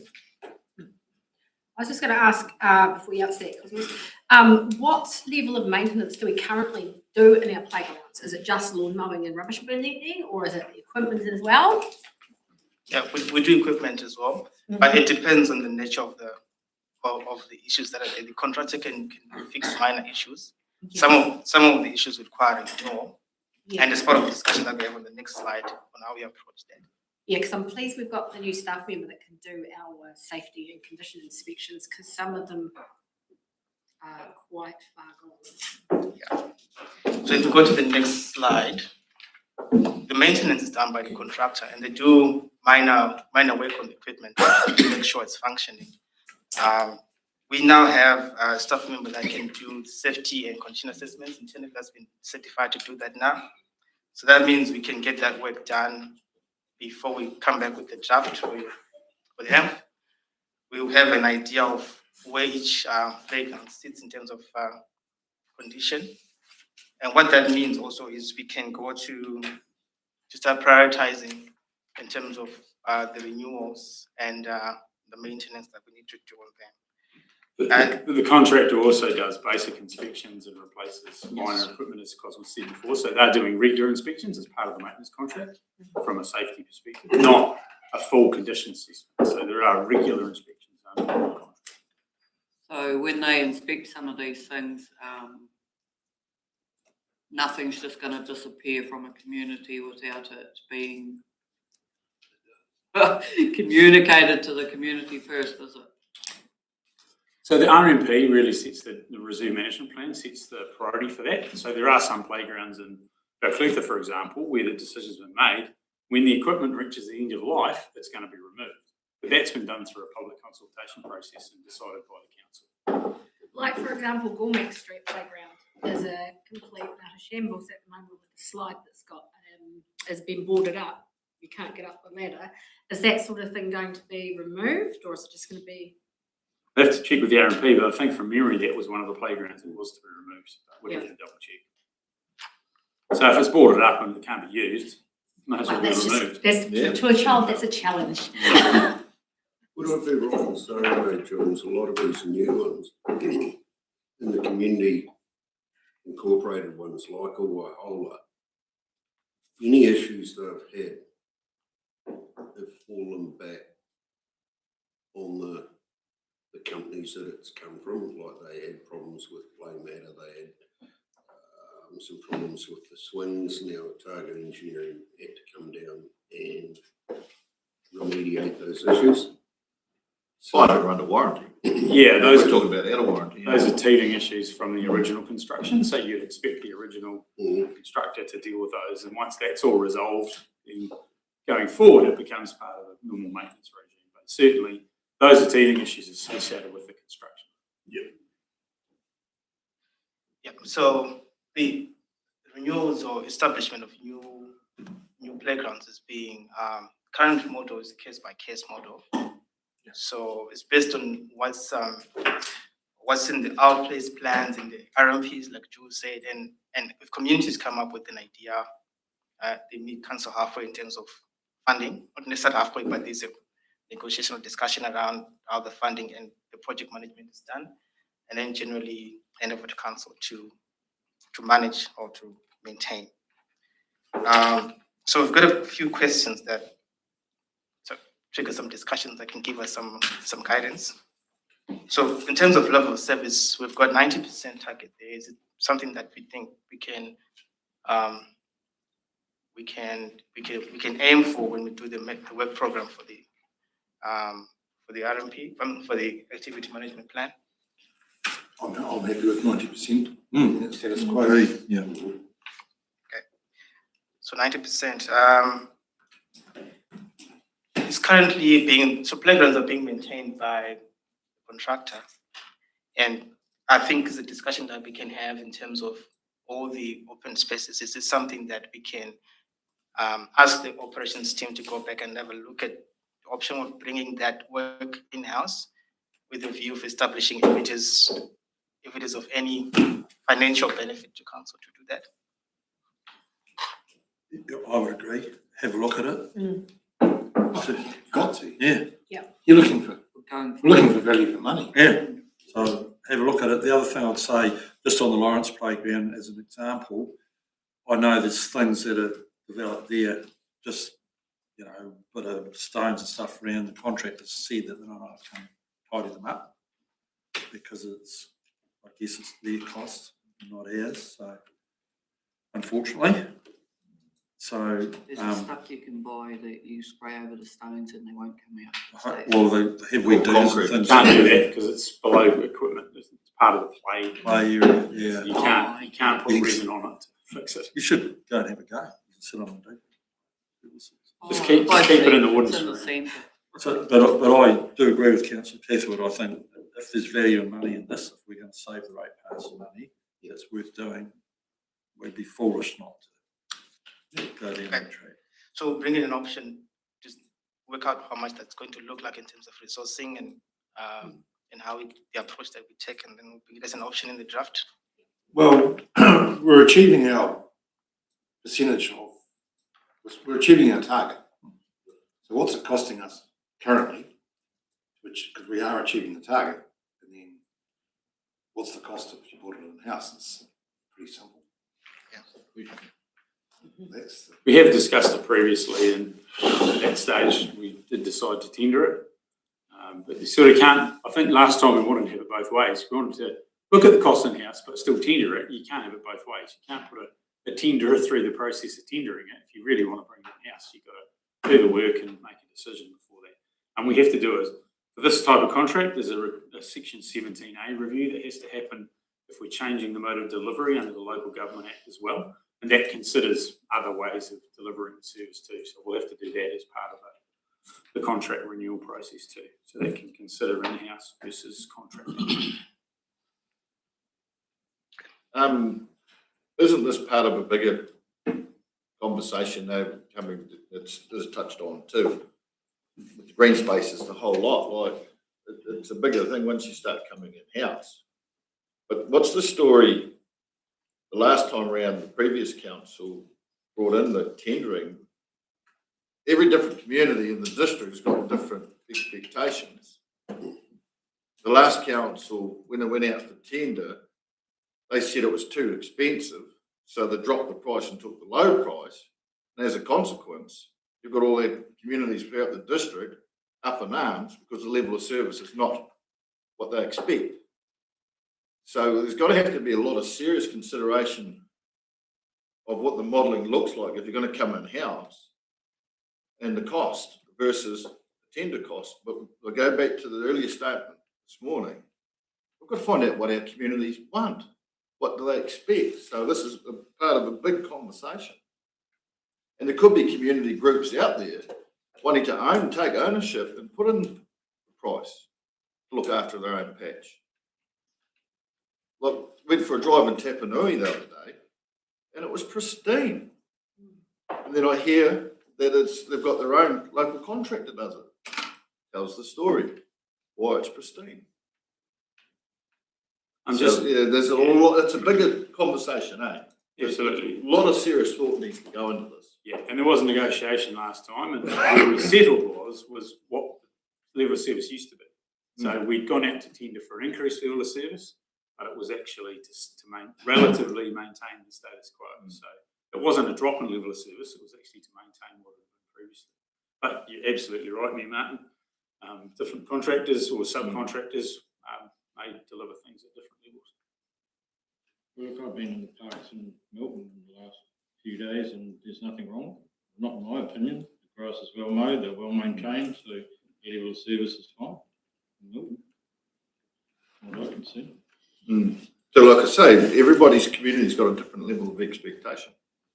Had a conversation did a drop-in over at Tapanui there on Monday, and where two lots of people came through, were talking about one topic was about the chemicals that get used in the playgrounds, because they don't know what's getting sprayed and when it got sprayed, and yet we're watching kids crawling through the sprayed edges up, they're dying off a few days later. So once again, it's all about the conversation, being transparent, have that communication, tell people what's actually going on, get the info, then you can act.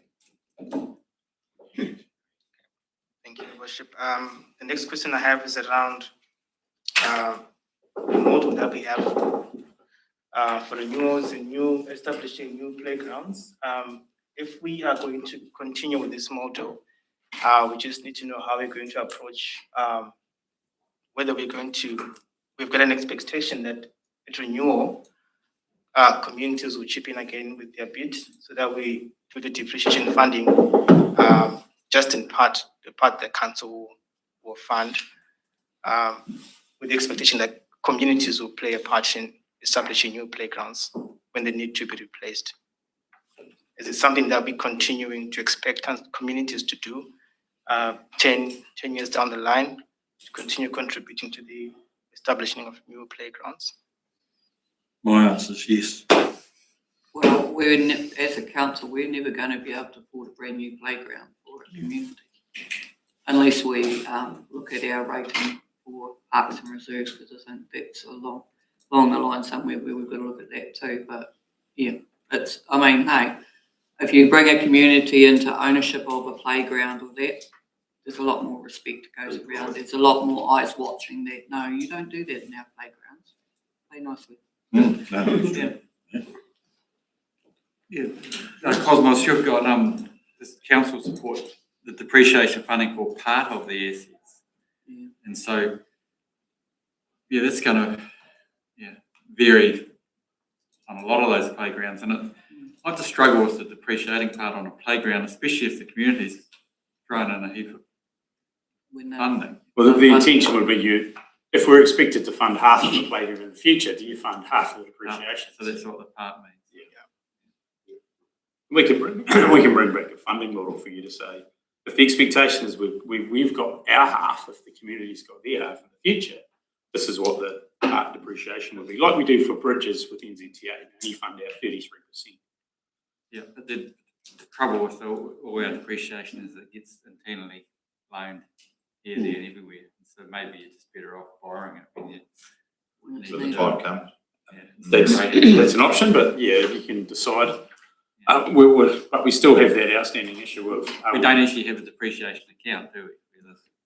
No, we do. We do. It's tagged for that. Yeah, but it's internally loaned, and it's probably more part of the Nico fund, to be honest. Tagged, but like Councillor Makachev's cattle, and then it jumps the fence. It's in another paddock. Unfortunately, I think a base thing of saying, are we going to renew playgrounds?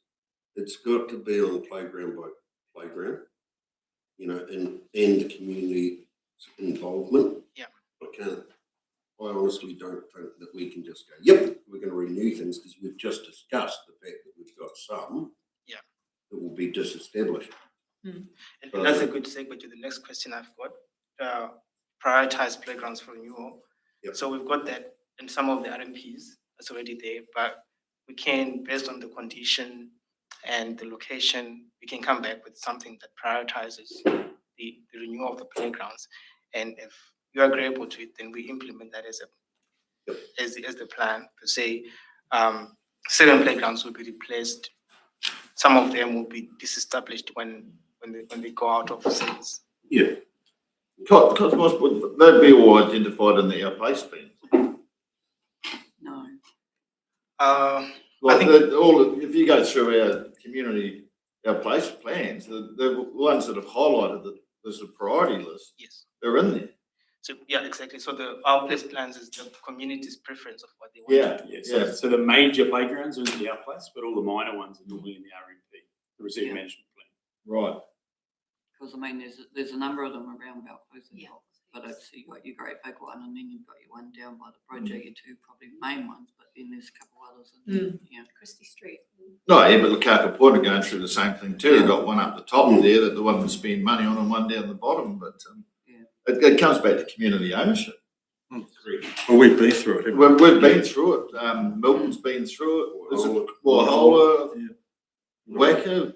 Did their own. Did their own. So I don't see what our community plans is telling us already who wants what. Okay. So I think it might be best to cross-reference with them, and anything that's not getting used, is use it or lose it. It's a playground by playground. Your worship, bullet point 3 that Cosmos has got there, that's a pretty good deal for the ratepayer. If council puts up half, which turns out to be a third, which it did in our case, and the community took ownership on it, we got Jock led it, we got young mothers involved, and they got a playground they wanted. It was fun. not there, so. But it's a good deal for the ratepayer. $120,000 turns into 360. 400. Wow. Same thing, isn't it? Yep. Just on that depreciation one, that second question on that third point. Probably not a heck of a lot of money, is it? No, will we now with our $800,000, $1 million playground? Correct. Yeah. So like that, potentially the option would be, we're actually only going to look at the big playgrounds, not all the little ones. But yeah, like I don't think we need to look at a $30,000 playground potentially, but now we've got some really big destination playgrounds that will have some big renewal tags if that gets renewed in 20, 30 years. Still only be in the early hundreds of thousands. Yeah, and actually I think part of the Waihola agreement was we're supposed to maintain it and insure it. And not sure about depreciation, have to check the fine print on it. But yeah. Lawrence one sits here. Yeah, but we aren't funding any depreciation on 360K. So those, I mean, I think we need to do a bit of some numbers and come back to you with if we fund part of the depreciation on these really big playgrounds, this is what it is. Do you want to fund it or not? So you've got some numbers to look at. Got to have some form of fund just to maintain the asset. Yeah. Yeah, at the moment we're going to get breakages, you know that. Yeah, we do have like non-routine maintenance and those sorts of things, and we actually do fund depreciation in Balclutha Parks and Reserves. We've always funded it in Balclutha Parks and Reserves. We just don't fund it anywhere else, and that was just because I don't know. It was before my time, but I assumed the decision was made that it was big enough to enable the community to fund it. So it's always been in the budget. So the one depreciation reserve we do have is for Balclutha, but we've cleaned it out to contribute towards the new playground. Now, Question, Cosmos. Have you actually been out and inspected the playgrounds yourself? Have you physically gone and seen them? Yes, I visited the playgrounds, yes. What do you reckon about the Lawrence one? Is it better than what? Not a chance. Not at all. so another, You're all right, mate. Don't have to answer. Yes, he does. no, don't answer it. Another thing, Jules, with all these new playgrounds and a lot of equipment has warranties, guarantees, all the rest of it. So the groups that have done them, are they sitting with these so that they know to make sure, you know, if something looks dicey, get it in before it falls? Very much so. Right, Very okay. much so. They won't be long.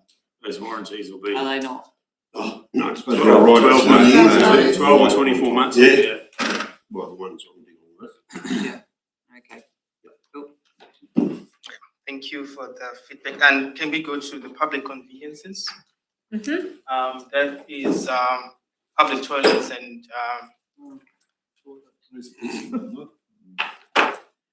and dump stations. So public toilets and dump stations. Public toilets have got a low. They've got a low score that we put there, 60%.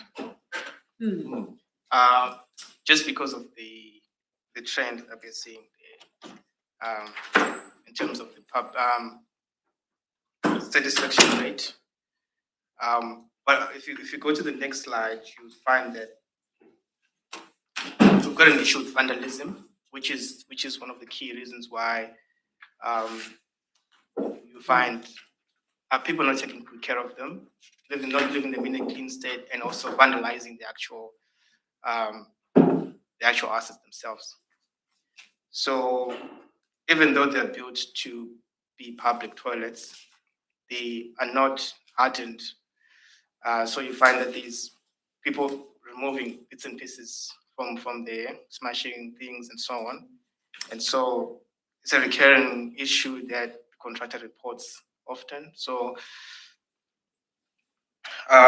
because the parts are not standard parts, not standard parts that you find in the toilets are not the ones you find in the house. They're also costly to replace. So this is an issue that we're just facing. And one of the questions that we have is when we're looking at renewals, we might have to consider hardened options, which will come at a slightly higher price. But considering the fact that we're experiencing the issue with vandalism now, we're proposing that we come back with pricing for renewals that includes hardening, which means if you find some places they've got public toilets that have got dispensers that are not visible. It just senses your hand and then it dispenses whether the soap or the toilet paper. So people can actually remove the mechanism. It's hidden in the structure of the toilet. But it's a bit more costlier than the ones that we have now. So it's Cosmos, have you actually done a cost analysis on what I don't see it in the report, like what's it costing us? What's the vandalism costing us annually? And what's the cost of doing what you're talking about doing versus, or just don't do it at all and let it be wrecked and then they can walk out with wet hands and sit on a stainless steel bowl? Like, yeah, where's the values? Where's the figures? What's it costing us?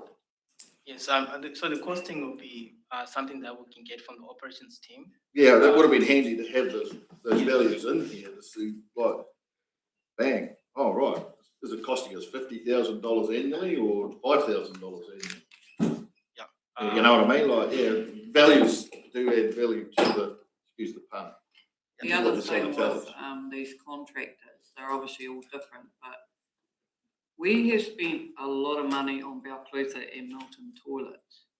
Now, when I actually had to use the Milton toilets the other day, I felt they were quite disgusting. Did they just hose them down or something? Because it was like walking into a swimming pool. And it was like, surely you don't just hose them down and leave it like that, because we're going to have people fall over.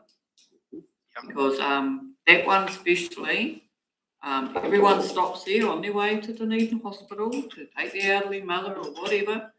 And yeah, I couldn't believe the amount of water that was lying around. It should be, yeah, because I mean, you leave water lying around like that, you're causing bacteria and all the rest of it on walls and everything else. And it really astounded me, because I mean, there was big money spent on those toilets and they're supposed to be beautiful. Well, I won't be going back. So back to Carol, Cosmos. Carol, mate. Back to the building designing. Yes, you did. So you want some direction? 90% of people will stop at Taylor Park. They don't go to the main ones for that reason. So has anyone got any direction for Cosmos on the toilets? Does council want to change level of service for public toilets? No, you can't. 2, does council want to consider the option of bringing toilet maintenance in-house? Again, that's What's it something we costing need us to now? have the We don't cost, know. yeah. What's it going to cost us to bring us in-house? So we can't answer that question. Is council supportive Pump of stations. a review of current dump station inventory to identify gaps and propose new sites? No. Okay. Oh. Just another cost to the ratepayer and dump stations. They go and pay to stay at their camping grounds. They can use those dump stations. And there are free ones about. As there are free ones around. To reduce the impact of vandalism. Staff consider hardening toilet units for new toilet installations. Without a doubt, because obviously the one we've recently built are fragile. The other thing I noticed, the satisfaction's rising, and I assume that would be with Placement. yeah, and newer builds as well. So, but that's good. So, do we keep that target, or do we? Yeah, just because of the consistent surface requests about cleanliness. So what we can do is we can look at a regime of more frequent cleaning, the operations team, and see what that looks in terms of costing when we bring the draft in. Because that's a consistent theme around the cleanliness of the toilets. Sometimes after vandalism happens, if someone walks in and there's no toilet paper that's been ripped off. Yeah. So we could try and increase the frequency of cleaning and also put up some signs that if you see something wrong, can you report it so that we can quickly. And you can't got control of that. I'll give you an example. When I walk in the main park in town, the main toilet in town, the council toilet. I mean, we're just so lucky that the council contractor's employee who lives in the town, that's busy, she'll come like 3 or 4 times a day. She's amazing. Wow. Okay, and then now we're moving into winter, she'll even now on a shoulder season, she'll go there twice a day. So she's obviously. So that's just being paid though. Yeah, she's being paid, but she's not paid, she wouldn't be paid per visit. No, yeah. But it's just that particular employee, which is only an employee of our actual subcontract. Right. So, I mean, we're fortunate in that. Probably same as Ponaware, Robin's done that. Yeah, so he goes once a day. Yeah, because he lives there and he's subcontracted. Well, that's right, community of interest. Yeah, there you go. Yep. He lives there and. Yeah, but I mean, quite often you contractors like Milton, I know he probably, it's the same one, but he does live there. Yeah. You know, so. Because I presume it's the same one, Michelle. Yeah, so and it's like, I think he's been this like is that a brand new before. facility, come on. I think there's been, same sort of thing in Valclutha one. I mean, it must be like Clinton, how does that lady get on? I mean, they're very busy toilets. So you want direction? Well, most certainly is when it comes to the open spaces and all of it, like consult the communities. I reckon you should be putting it out them and asking them what are their expectations. Okay, so that'll be community consultation that we can do through Mike. Yeah, I reckon that'll be your best go-to and find out for sure what level of service do they want. Okay. Because you'll see, Cosmos, we get a bit of criticism too, saying why, from our local communities, and I dare say it'll be in most local communities, why aren't they using local contractors? Yeah. That's a big thing that most councils get. Why isn't council using local contractors in their local communities? So, yeah, that's could be part of that consultation. Just put it back to the communities. You tell us what you want. Okay. Give us the cost. Yeah. Let us know, what is it costing? Yeah, and tell us what is it costing us for what they currently get, and then tell the communities. If you want more level of service, well, you're going to pay more. Okay. Are you prepared to pay for it? They'll go, no. So, well, that answers the question. But some communities might say yes. We don't know. Okay. Thank you. So can I go to sports grounds? Yeah. Yep. Sports grounds, so we're looking at the three main sports grounds that we have. They also have, so we've got a contractor that's running them. It does the booking and scheduling of events there as well. We've got some fees and charges that we collect. So the co-fund. What sports grounds do we have? Yeah, there's what other sports grounds? So it'll be Balclutha. Balclutha, Milton, and I think the other one is Kaitanga. Weka? Kaitanga. There's a council may pay the Kaitanga one too. No, I think it's community one, I think. Sports ground. Combined sports, what do you get? Oh, with the standards. Yeah, You what know, is the rugby the club. rest? Rugby club, Have to be. not under the mowing contract. So, separate little. New one in Whitehall was done by the temporary. So you've got three. Yeah, so they're funded by fees and charges and rates as well. So in terms of for instance, the Milton and Balclutha one, we last did the condition assessment in 2020. So I'm back again to ask for us to come back with you with a program of condition assessments for this coming LTP period that will inform the next LTP cycle in terms of the maintenance and renewal work that needs to be done on the grandstands. Cosmos, one question that wasn't in there, there's no discussion on that current funding policy of 2 to 8%. I know in Dunedin there's quite a dust up recently, and the council's lifted their fees, the sports grounds there. Yeah. And I'm just wondering whether that's a bit light. 2 to 8% does not seem a lot. Oh, yes. So I think the finance will also come and do the finance policy and discussion with you. Yeah. But I think from where we stand, we would want to maybe get direction in terms of accessibility, because in terms of accessing facilities like this, generally there's a less financially able who are excluded from accessing facilities. So it's really up to you how you want to do whether you want to increase the proportion that's funded by fees and charges, with the understanding that you want to have as many community groups access these facilities as possible. It's true, but not all sports grounds. I was discussing with Dane before, and another one that I'm part of, like completely community owned, completely community funded, and yet we still pay rates. Yeah.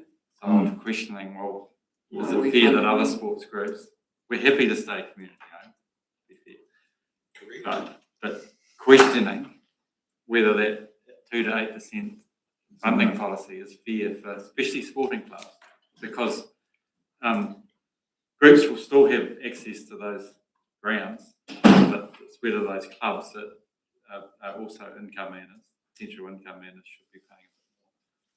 Okay, so we'll have a look at this, but we have to do it in conjunction with the finance policy that I think finance will be discussing with you. I think the need might have shifted to up towards 25%. 25. I believe. Cosmos, and also just a note, like operations and maintenance, there's no values here. Like what are we actually spending for the maintenance of this sports ground? So yeah. So just moving forward, like just advice, some actual figures, some values would be quite good to know what we're actually. You're asking us a question, but we don't know what we're spending. Yes, I understand that, and I'll get, if I get from operations, if I get some numbers, I'll get them we'll get to discuss them when we do the draft in June, so that we can compare them. But unfortunately, this court is not here to speak. Now, the other thing is these grandstands. There was a thing came through here, I don't know how long ago, you remember, called Milton's grandstand. Didn't they take it on themselves, that group, to tidy it up, and there was stuff needed to be done there? What's Balclutha's like? I don't know. Well, they got a new one. Oh, there's this new, isn't it? Yeah. So all the seating and stuff's been replaced between Rugby Club and AMP Society. Right. Yeah. In Milton. Yeah. Fire brigade comes down, cleans guttering and stuff like that. So yours is looked after. Yep. Yeah.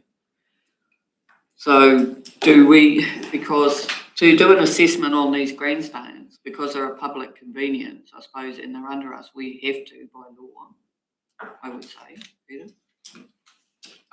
You have an obligation to anything you own. Yeah, because of heights and all the rest of it.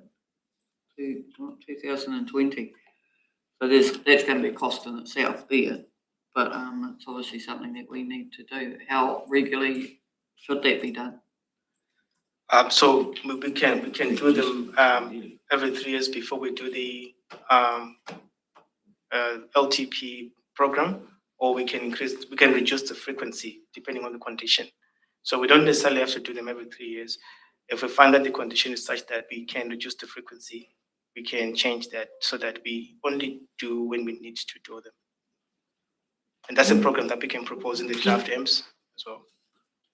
Wouldn't we just naturally be assessing them? I thought it would be on a regular basis. It's a bit like playground equipment. If you don't you're not going to see something that needs to be fixed, rather than something that's totally useless, and then you've got the big red ribbon across it going, no, you can't use this facility. Yeah, so we've got contractors and staff looking at them regularly, which is correct.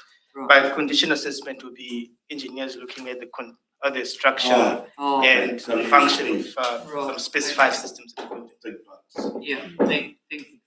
Does that include the Kaitangata grandstand? But it's beautiful. So on the discussions, Cosmos, council wants to change level services sports ground. I'm saying no status quo. Yep. Council want to consider the options of bringing sport grounds maintenance in the house. Again, what's it actually costing us now compared to the model that you're asking us? You can't answer that question. If I had 2 figures, I could answer the question.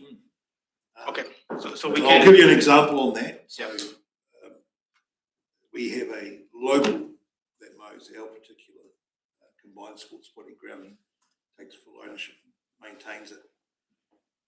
He has a contract with council directly for his fees of doing that job, which are a third of the contractors, of what the contractor rate would have been per annum, but that reflects in our community facilities rate for the ward, we have a much lower rate. It's because the community's taking more ownership of their own facilities. So we need those figures so that in the future, it could be, if we knew those actual, if the communities knew these actual costs, well, sitting back and having a community facilities rate that's $200 per annum, what's that $200 break down into? The communities may be able to come out and produce a higher level of service for less cost. For less, yeah. So that's part of that conversation. Thank you. Doesn't have an impact on rates. That's really, that's the direction I want to give to the staff. We need to know those true costs so we can actually go to our communities and say, Is there a better communities, option? a lot of the communities will have their own taking, they'll come up with their own resolutions to do this. That's playgrounds, that's sports grounds, that's reserves, that could even be public conveniences, it could be even their own libraries, their own everything, it could be all of those things. So that's 3 years cycle for grandstands. Then does council support the cycle condition assessment program that ties into the 3-year LTP cycle for grandstands? Does it need to be having engineering assessment every 3 years? So depending on the condition of the, so we can reduce the frequency if it's in good condition. And I think that the Balclutha one might not need to be 3 years, but we'll come back with a program that we propose in the draft M, and then you can see how much it costs and what the impact is. Well, a condition assessment program is obviously more than just a general over. It would definitely make sense to that comes in on the LTP because that's the rating impact time where we can change direction, and it may actually turn out that we've got to find some poor condition. Yeah. That the only feasible option is to actually remove it. Yeah, and a lot of that, like you're saying, should be like if it's new, shouldn't need one so often initially, should it? So Kai's not on our, it's not on ours, is it? So that's up to the. It's up to Rachel to sort out. Bruce. No, it's not. It's Bruce. It's Bruce. Where is he? Well, hang on. Send him a text to say, sort out your grandstand. Yeah. Okay. So you send him a photo of one. Won't need a digger. My beautification society. Parks and reserves. Can you do parks and Yeah. Sorry, yeah. move on to parks and reserves? So we propose the 90% again because the trend in terms of satisfaction rate is high as well. So unless if there's any, but I think 90% is fair. It depends on how you see it in terms of the target. The parks and reserves are also they've got, like other open spaces, they've got interactions with the RMPs in our place plans.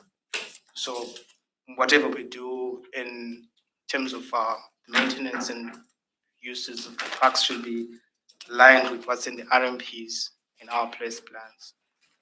So that's a piece of work that we are doing in the background to align those. One thing that we are noting is the change in the demographics of the district. So I think it's already been discussed that we have an aging population in our district. So our parks need to also support that.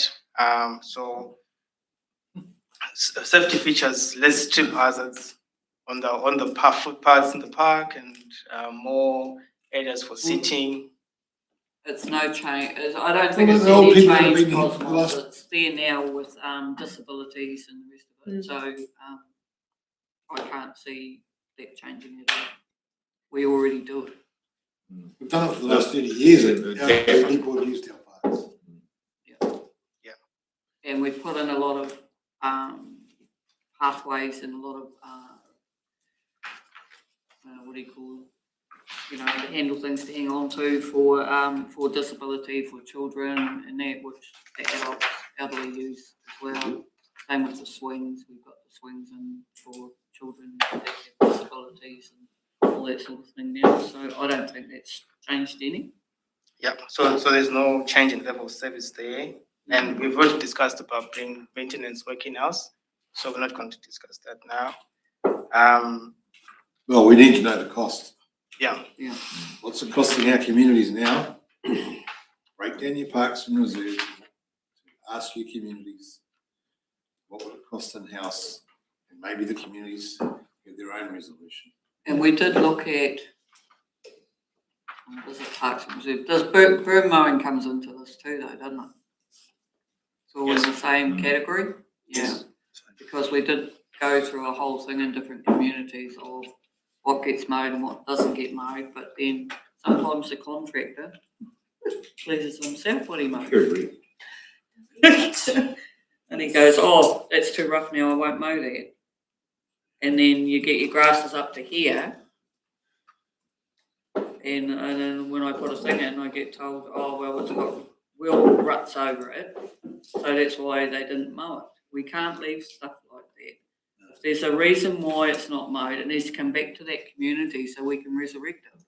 All it needed was a roller put over it and then we would go again. But now you've gone from it being mowed properly to grass that ended up way up here that I had to get a tractor in to remow. So yeah, it'll probably come under our own people in our own area. We'll keep it tidy and.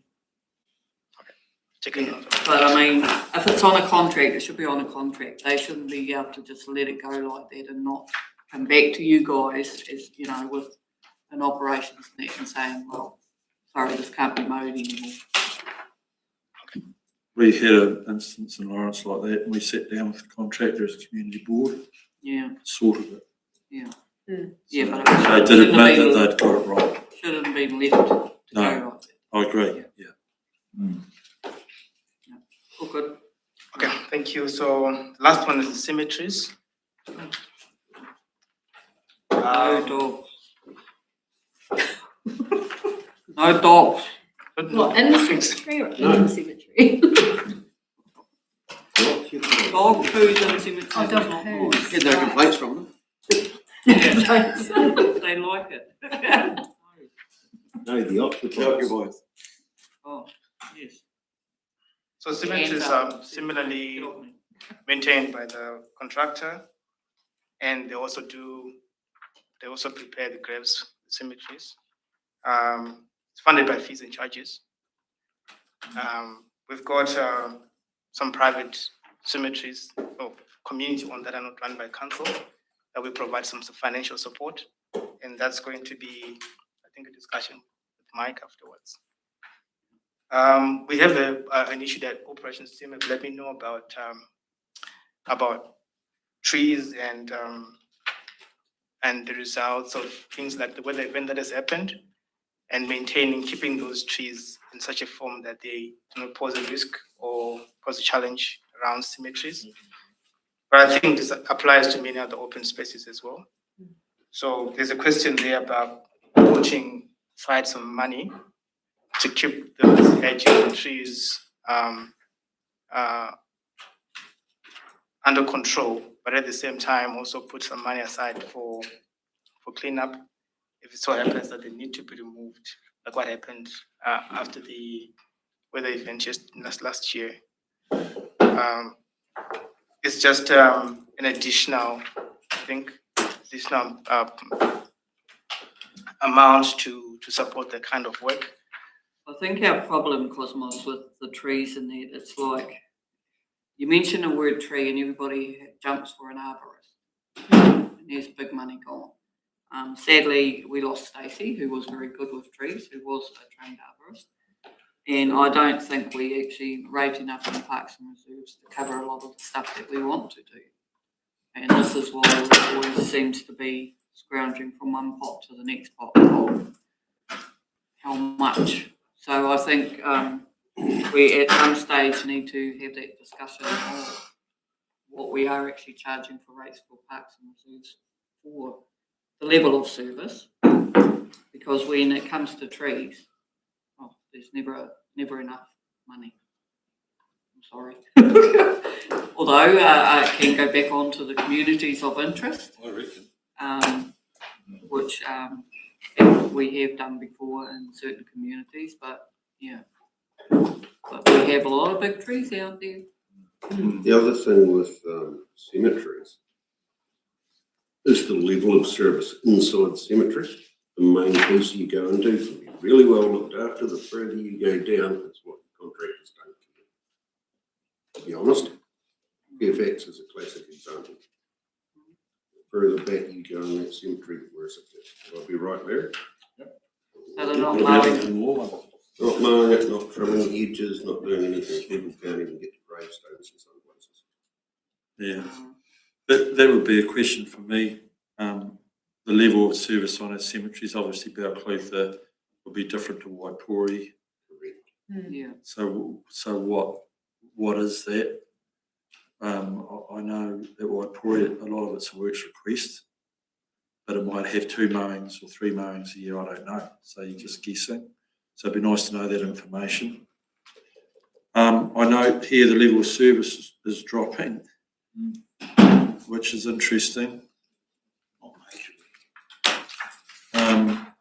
But to be fair, the cost of dying is getting better. Yeah. Getting better or like as in higher. Well, I'm getting closer, John. Take notice there. Has anyone done an assessment of the tree issue at cemeteries? So unfortunately, this quarter is not here. I've failed to make it today, but you would have the details about what's happening with the trees at the cemetery. But he let me know earlier that we've been discussing that they've got an issue with the trees. Yeah, because wouldn't you here to have a list of the cemeteries that are in question? Like we're here, at the moment, we've got all, it just appears to be all cemeteries bundled in together, but look, not all cemeteries will have tree issues. No, and they're not all council owned. Not all cemeteries council Yeah. maintained. No. There's trustee cemeteries. There's ones that aren't maintained at all. Yeah. So what I do know is that after the October wind event, our contractors went and basically did a network-wide inspection of our trees, and cemeteries were included in that. So we do have a list of that, what trees are still needing to be actioned. Most of or actually I think all of the high safety issue ones are already resolved, but we still across the district have quite a lot of trees that need to be tidied up in our cemeteries. But we can provide that, come back to you guys with a list if you like. I also have a question for you then when you're talking about trees, because it's not only cemeteries. We have a lot of big trees sitting on roadside edges that,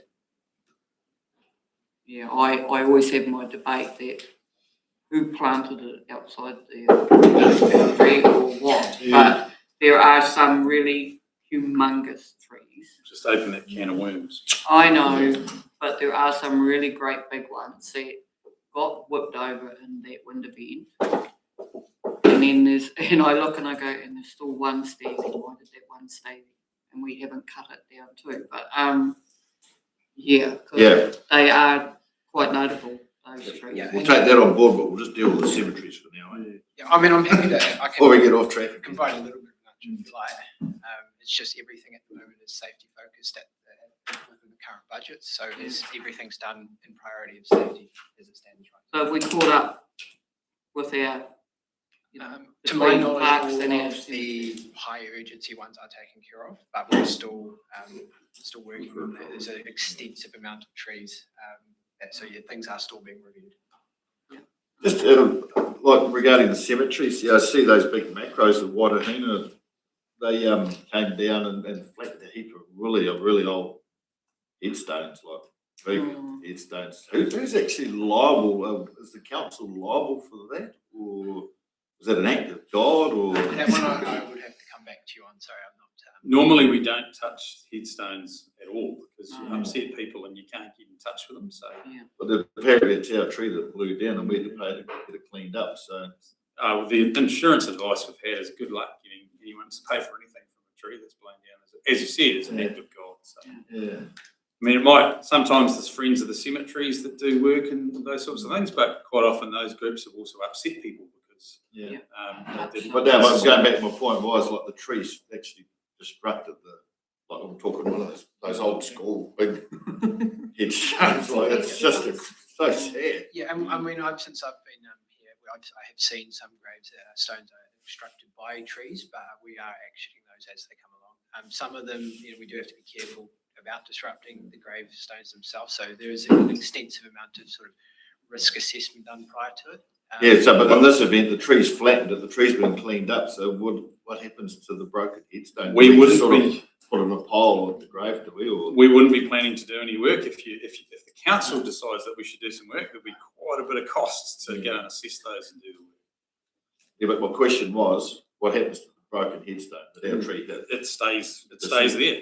it's got to get out of the road though for the guys to mow. Yeah, it'll be moved on back onto the plot as much as possible. Yeah. That's what I was going to say. I was part of a Friends of Cemetery group, and we used to do up a yard grave. You'd have to advertise it for so long to do it, see if there's descendants and see if they wanted to do it or not. If there wasn't, you could do something. But generally, when headstones have fallen over and knocked down, you just put them back on the grave. Your worship. Right, sorry. So is there any, like at Fairfax, we've got a great big hedge on the south side. Is there any particular reason for that, or if I applied, could I rip it out and get rid of it so there's no more cost to the council? Because it has to be trimmed and it's 40 foot high. Through you, your worship, we have in the past periodically budgeted to do that trimming. To me, I mean, that headstone was the hedge was more around just a bit of shelter. But if you decide you don't want it and you want to rip it out, that can be a decision of council. So would we have to put something out to the community to consult? Yes, you would. Yeah, that's the problem. I hear your good intentions, but you can guarantee if you took it out, someone would go. Could be simple as a notice of the genesis. Yeah. How are we funding our cemeteries at the moment? It's on UAGC. So we actually aim to fund cemeteries partially from like a reasonable chunk from user charges, and then the rest is through the UAGC. So the user charges. So the only way we get income is through interments and plot sales, and some of the plot sales go into depreciation for cemetery development. But that's where people say, "Why is the interment that expensive?" Well, we're not just paying for the contractor to do the interment; we're actually trying to fund some of our cemetery maintenance as well. So yeah, we can check the split, but we're trying to recover some of the operational costs from the interment and plot sales. So leased land around cemeteries that I know is being held for cemeteries, that money goes back into? The cemeteries, but also any costs associated with that, like fencing and stuff, also have to be paid for out of that as well. So it could be explained, Jules, that it's an investment in your future. But also, Councillor McAtamney, it's not a race to get there.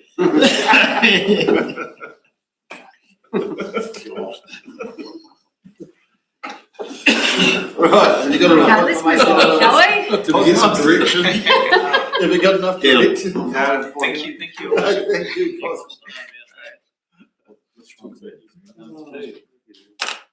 Yeah, they're coming back to us. Can you have some money to clean up?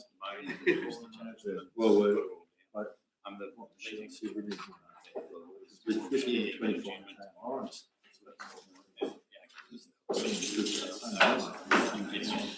basically giving You're living.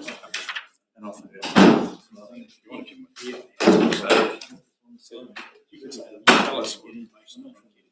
He'll say 100%. Well, Lily's itching. Welcome, Lily. Good morning. Morning.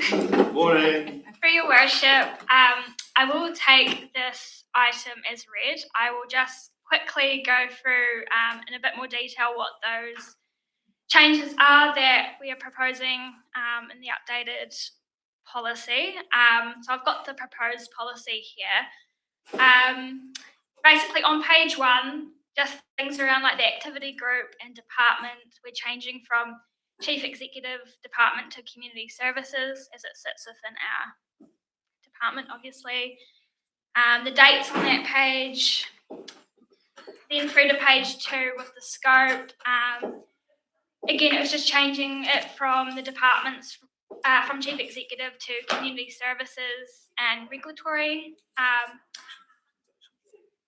That makes sense if everyone's following. And then just on page 3, the only other changes there were the examples that we had within the 3 categories for funding. We just updated them and gave them a bit more a refresh on what's currently relevant.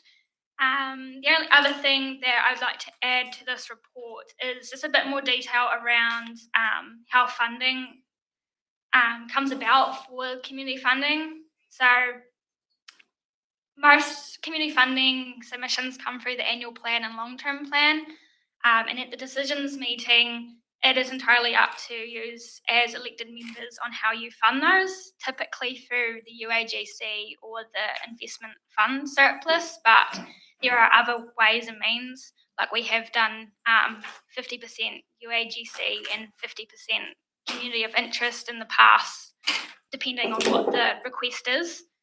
So that's just a bit more information on how where that money comes from. Any questions?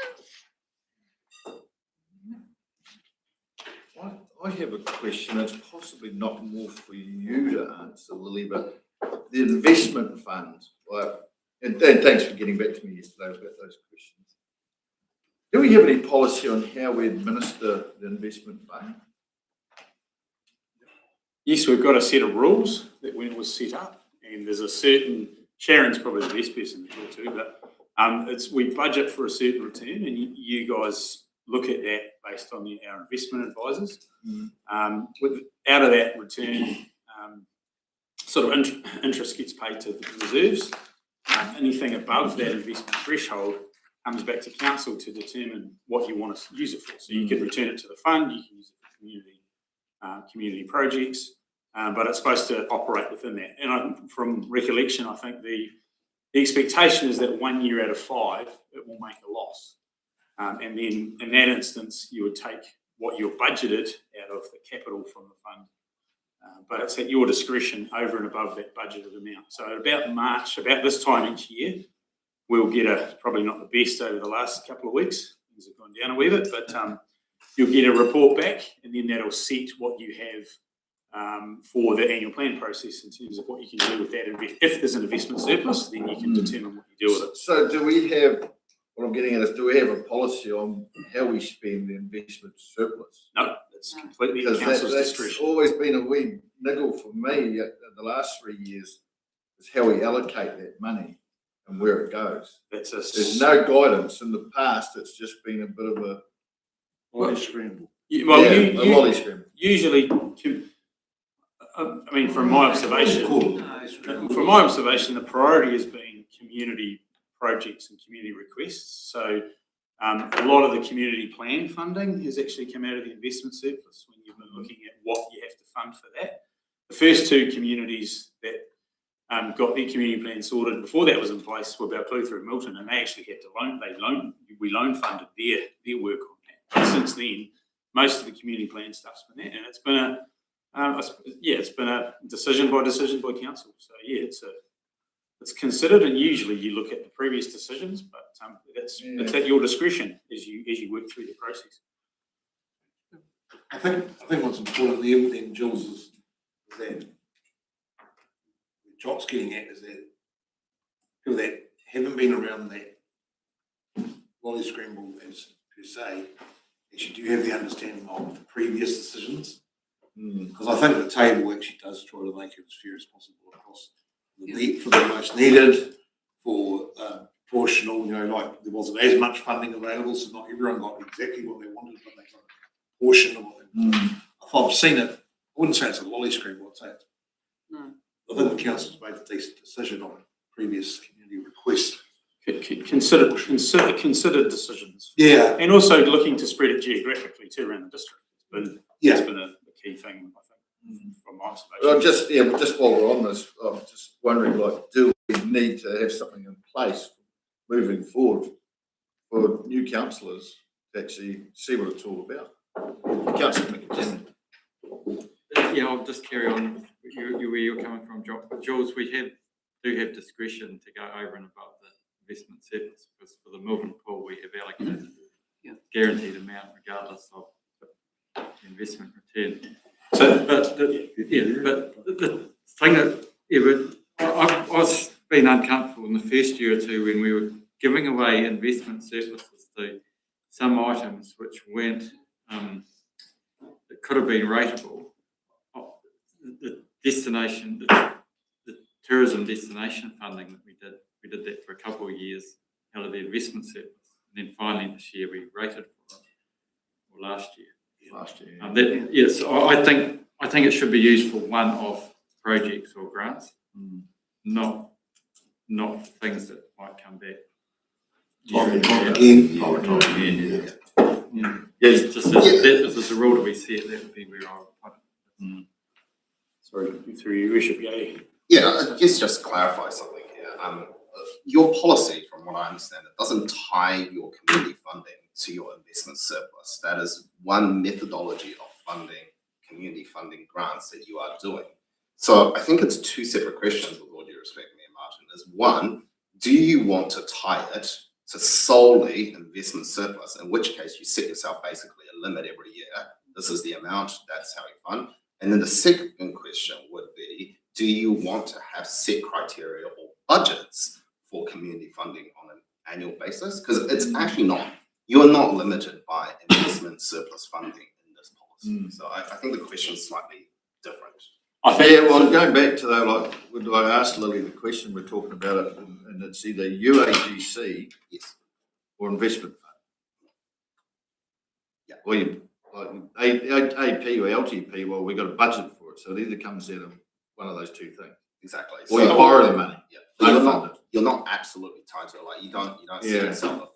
In the policy anyway, you don't say, for example, you don't say something like, the total amount of funding allocated per annum cannot exceed 150% of the investment surplus or something like that. There's no direct tie there. So hence the reason the question of how much can you spend and how you spend the investment surplus isn't directly actually tied to community funding of the policy.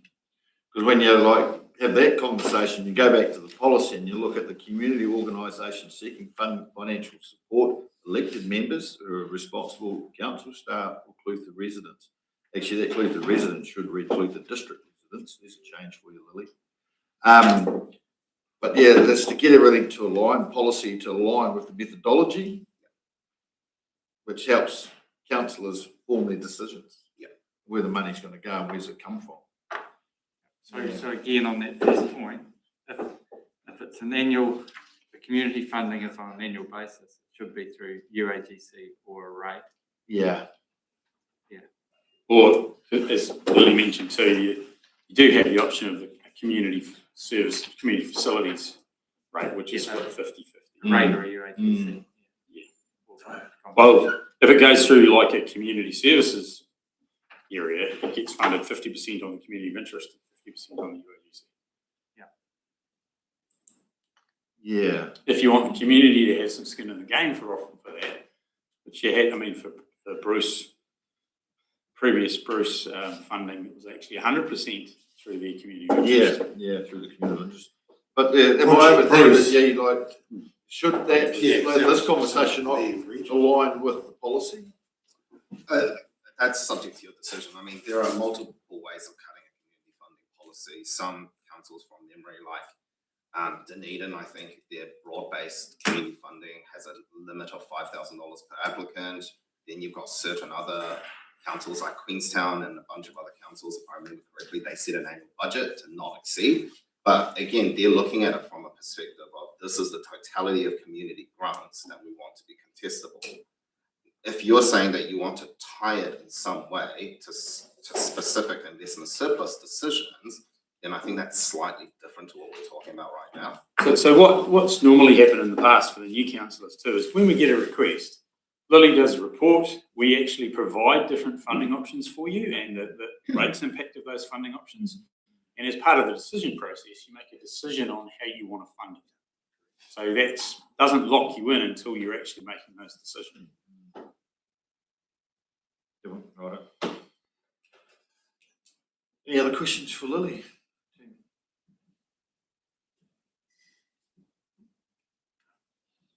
You've stumped them all, Lily.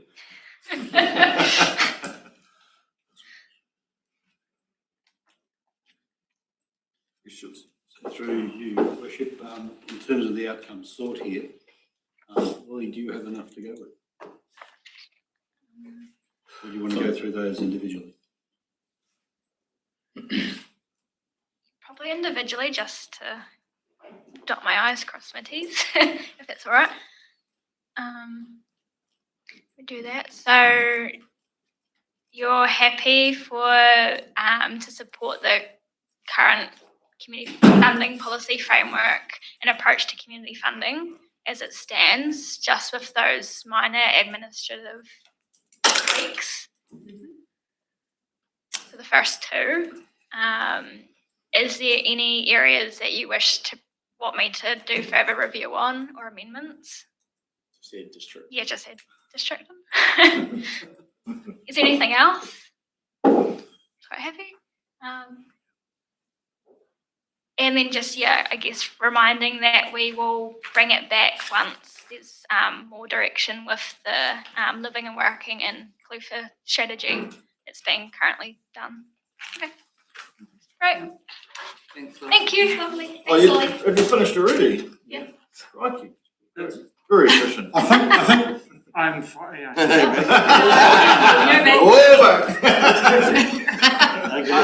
did have a read of this the other night. I knew there was something I wanted to look at, so I scroll through this again.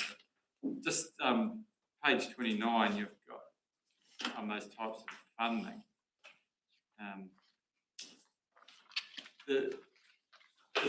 Potentially the district funding, but that potentially is.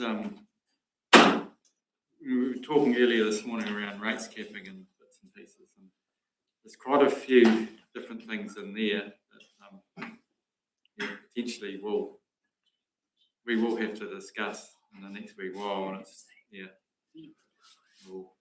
but we will have to have some policy on some of those, especially some of those social groups that we give money to. Which is right outside the district. So.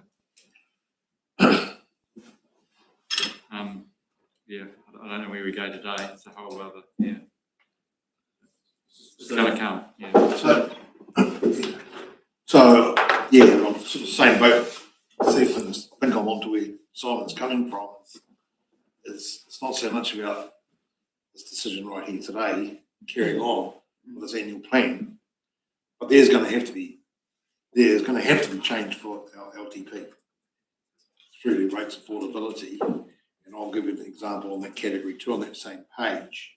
District funding, local community funding. This includes operational funding grants, community organisations by communities of interest for community-owned facilities such as halls and swimming pools. Well, we know that's a topic that we still haven't got to the bottom of. We haven't dealt with because we can't really deal with it. We've got to get through this annual plan, but that is definitely a topic that's going to come up in the long-term plan.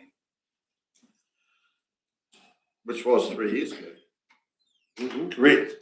Oh no, we've had to wait all this time for all these reviews and reports and how so now we've had those reviews and reports. Can't change anything yet, but the change is coming in the LTP. So through you, Your Worship, for clarity for all, in terms of... So this is going to come back.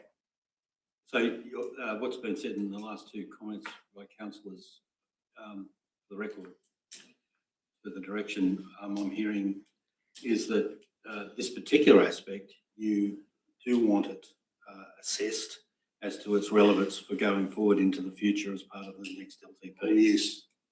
Yep, the LTP. Highly important. Just the category 2 funding? Just category 2. No, all of it. Right. So it all needs to come out in the wash. What are the people of those communities? What are you actually paying for? How does it actually work? And what benefit do they get back for what they're paying? I mean, we'll just all of it will come out because For the categories. you've got particular communities that are they have a very minor grant. I'll give you an example for a cemetery. So we're all paying the same amount for cemeteries. All ratepayers in the district, all even are paying the same fee through the UAGC. But certain communities are putting their efforts all into their cemeteries with a small amount of funding that struggling to maintain on budget. So they're underfunded, so they're scrounging fundraising. And you've got other portions, we're all paying the same. Other portions of our communities that do zero, the contractor take care of it. All of it, pools included, parks included, all of it. It's going to be a big one for the LTP because once our water assets, our water income is gone, those sunken costs come back. We're in for some significant rate rises. You combine the two bills, so 4%. I think that's you coming along, Simon, weren't you? You're on the same page, eh? So yeah, Pete, is that the direction you're going in? We'll have to have major review for the LTP. Well, we need all the information so we can take that information to our communities. This is what you're paying. This is what we all pay. This is what it costs. These are the impacts. Got that? I think we've been instructed. It's important. Sorry, just a point of clarification here. I think what they're discussing is this is the revision of the policy for the LTP, not for the AP. Just to be clear.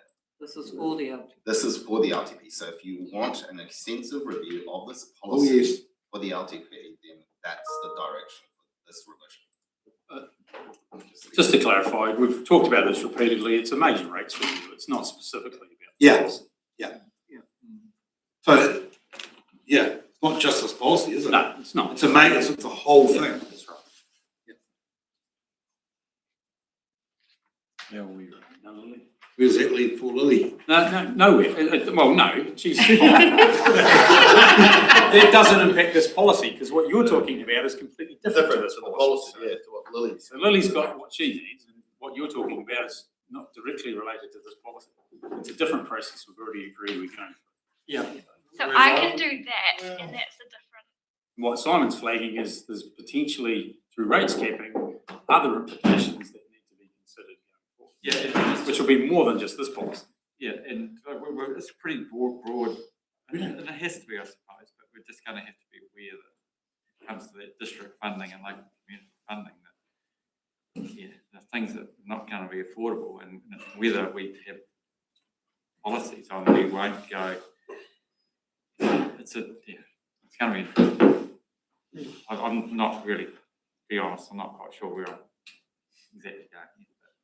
I think we need to be cognizant of the impacts of rates capping, which are going to flow through a whole bunch of policies like this one. Yeah. Well, I don't want to greenlight this now and say, "Oh, status quo is okay," and then we move into the next. We go into our LTP and go, "Oh no, Catherine, council made that decision back in 1st of April 2026." It does say it's coming. It does say it's coming back for finalisation, so it's not done and dusted. Any further questions? Lily, run. Don't put a hand to Lily. Jules, you can't say that. She thought she was finished about 15 minutes ago. Oh dear, rightio, we're moving on to Peter. Big changes. Wait a second. Yep, we will press on. Charge on. Through you, Your Worship. You might recall, on the 24th of February, we had a workshop where we reviewed the living and working in Clutha, possibly Clutha district strategy, and we went through a lot of each of the major segments. The paper seeks to summarise where we got to in broad terms. It was, I think, the value of the exercise from a staff point of view is we gained an understanding of your views about what priorities there were. It was a quick process, necessarily, and what we've done is aim to summarise that for you, as you can see, and bring out the highlights. The two parameters that we brought out for you is essentially what importance did you place on each element in broad terms? Noting in the paper, the details of all of that are there in terms of the attachment, so you can see where people had particular interest on different elements within that. And then secondly, there was a degree of interest and participation by councillors more on some things than others, which sort of indicated also a view about the priority. So the question we would like to do, the question we've got is whether we got it right, or you got it right, and we've interpreted it correctly. Whether you want to change those views or have a discussion about some elements to inform overall staff going back and taking those themes and priorities into account in terms of a revised draft strategy to bring back to you. In the slides here, my suggestion is we just go through each element and talk about it and confirm or amend as we need. So if people are comfortable with that, or do anybody have any questions at this point? Move on. So the first element was infrastructure. We said at the end of the meeting this had a high priority. There was a good participation by all the elected members, and virtually every element was rated highly. So the question is, does that capture your thinking about how important that element is? And if you go to attachment A, were there any particular matters that we wanted to discuss?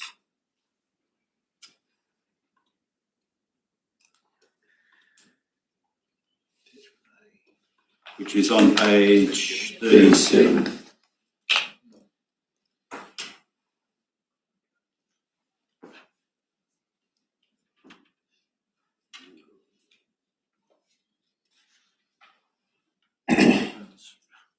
That right? Yeah, I think so. Yep. Okay. Any final thoughts? Just move on next. Okay. The next one was quality housing. Again, it was important. It had a medium to higher priority. Less participation by the group that was there. So there was, by the way, just to remind you, there was 8 out of 10 elected members. The slightly less overall support for 3 of the elements, but 7 of the elements and sub-elements rated high. The conversation there is, have we hit the mark? All good? Shall we move on? Mm-hmm. So filling our jobs, again, the priority collectively was a medium to high. Medium participation, and 4 of the elements here are rated as high. So any additional thoughts? Good. Yep, Peter, 3.1 is probably a little bit low for me. 3.1? Yeah. We want to attract, it should be maybe a wee bit higher, in my view. Yeah.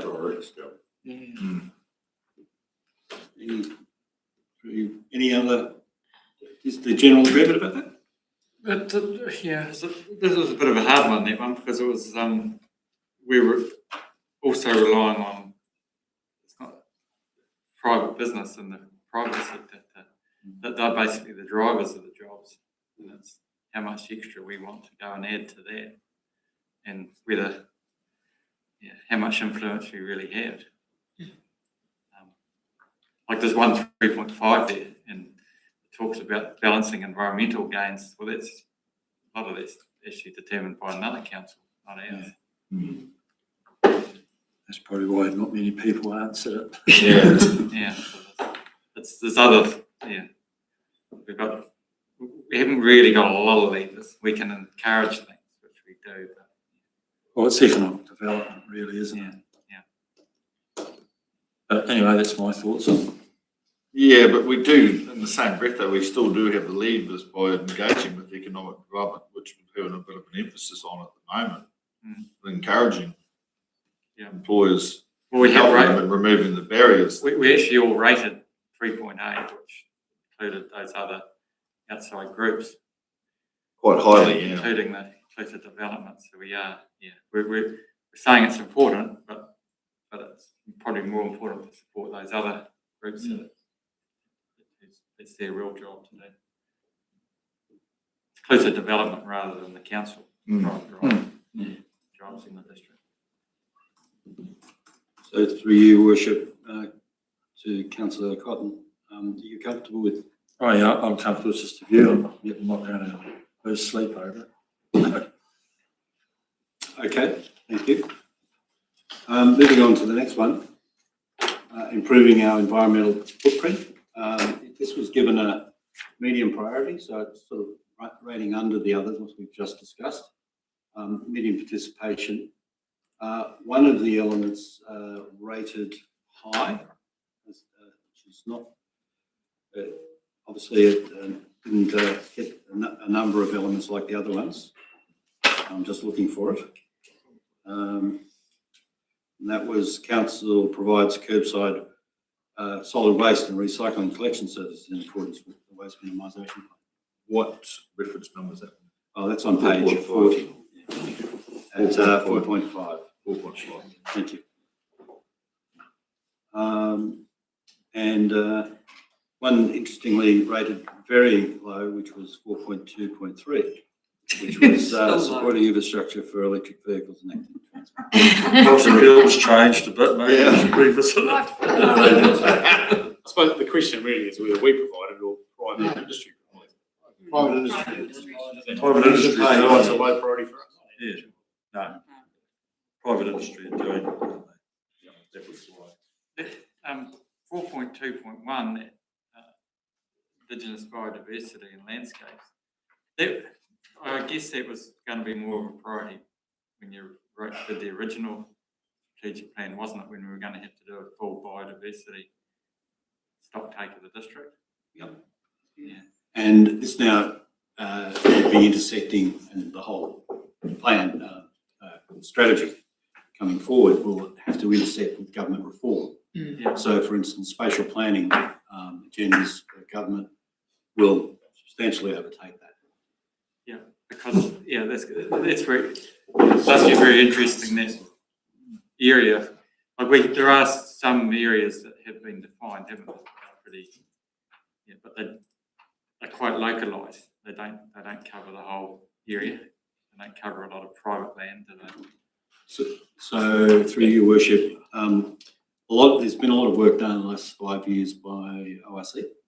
Yeah. They have characterised, they've had consultancies that have done a lot of this, and the question is the intersection with the district plan review in this particular item.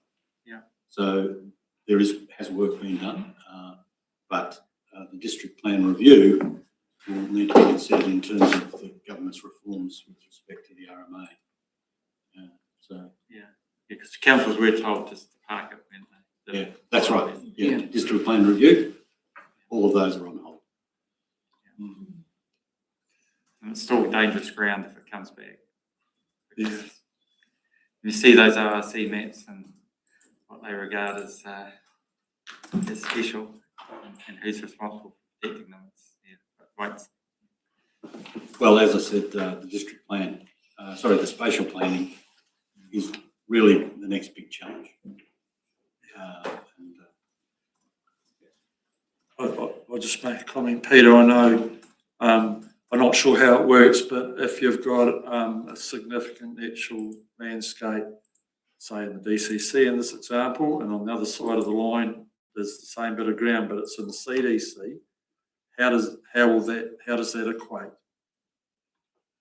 And I'll give you an example. There's a wind farm at Mahinarangi that's not built in one particular district council because it's that side of the hill is a significant natural landscape, and on this side where it is, in this district it isn't. So the answer is actually in what the government's proposing for spatial planning and the revision of the RMA, basically. Yeah. So it's the Planning Act. They have, I'm not sure across the detail, maybe Yay has that, but they have been discussing SNAs and how that might be treated. Yeah. No, it's been around a wee while, that's all. Yeah. Cool. Okay. Thank you. So just ask the final question. Any more discussion on this particular element? No. Adapting to climate change, again, a medium priority and medium participation. 5 of the 10 elements were rated as high. I might go back to the conversation that we had at the beginning with where Yay highlighted that climate change will be a key consideration in terms of how we are reviewed by the auditors. It's a high area of interest. I would suggest, and I would ask Yay to add to it if needed. The issue here is obviously a risk to our infrastructure and our communities in terms of climate change and how that affects our viability, financial sustainability. So that's where it becomes important. Any particular thoughts? No. So is it particularly about infrastructure impacts? It'll be Coast Road, Toko Mouth Road, Toko Mouth Beach Resort. Riviera. Sign says Toko Mouth Beach Resort. Thought you were vacationing. Only parts of it, but that's got to come back to council to consider as well. Certainly a few areas, but not massive, not issues like the Waitaki where they're losing huge sections of road. But, Okay, we might move on then with the Bruce's permission. Next element was improving our community's health and safety and wellbeing. This was high priority, so it went back up again. Very high participation by the group, and 5 of the 10 elements rated high. I'll just open it for comments. Have we? Is that about right in the order of the other things? Okay, and any particular thoughts? Okay. Moving on. Supporting culture and heritage. This went to medium high priority. Low to medium participation by members. And 12 of the 16 elements rated high. Tells the story, doesn't it? This was quite. I found that quite interesting though, how high we rated it, but we put so little funding into all of these aspects. Are we prepared to back ourselves to really rate it high? We're going to have to. Well, I suppose that'll all transpire when we sit down to do the long-term plan, won't it? Yeah. So when you go forward with your strategy, one of the questions you need to ask is exactly that. Yeah. So you'll come up with a strategy and then you'll say, well, let's look back on it and say, are we met there? How can we say it's really that high if we probably shouldn't say that, but probably not prepared to go all the way out there. Probably fund those things we've set as priorities. It could be a case of, that's what I said, but it wasn't what I meant. Well, and this is not, by the way, this is not the end of the discussion. But I think it's a really critical point when you reality test at the end of it. But I'd ask the question on now that you've raised it, do you want to moderate that assessment as a group? I think we've probably placed it a bit high. More to a medium. No, I don't. Leave it there. I reckon leave it there. Yep. Don't go backing out now, Councillor McCammings. While we've not rated it, it doesn't mean we can put a lot of money into it, does it? You want to give us a steer? Yep, so would someone like to give Peter a steer, please? Councillor Cotton's given a steer. Yep. Everyone else agreed? Yeah. Yep. Okay.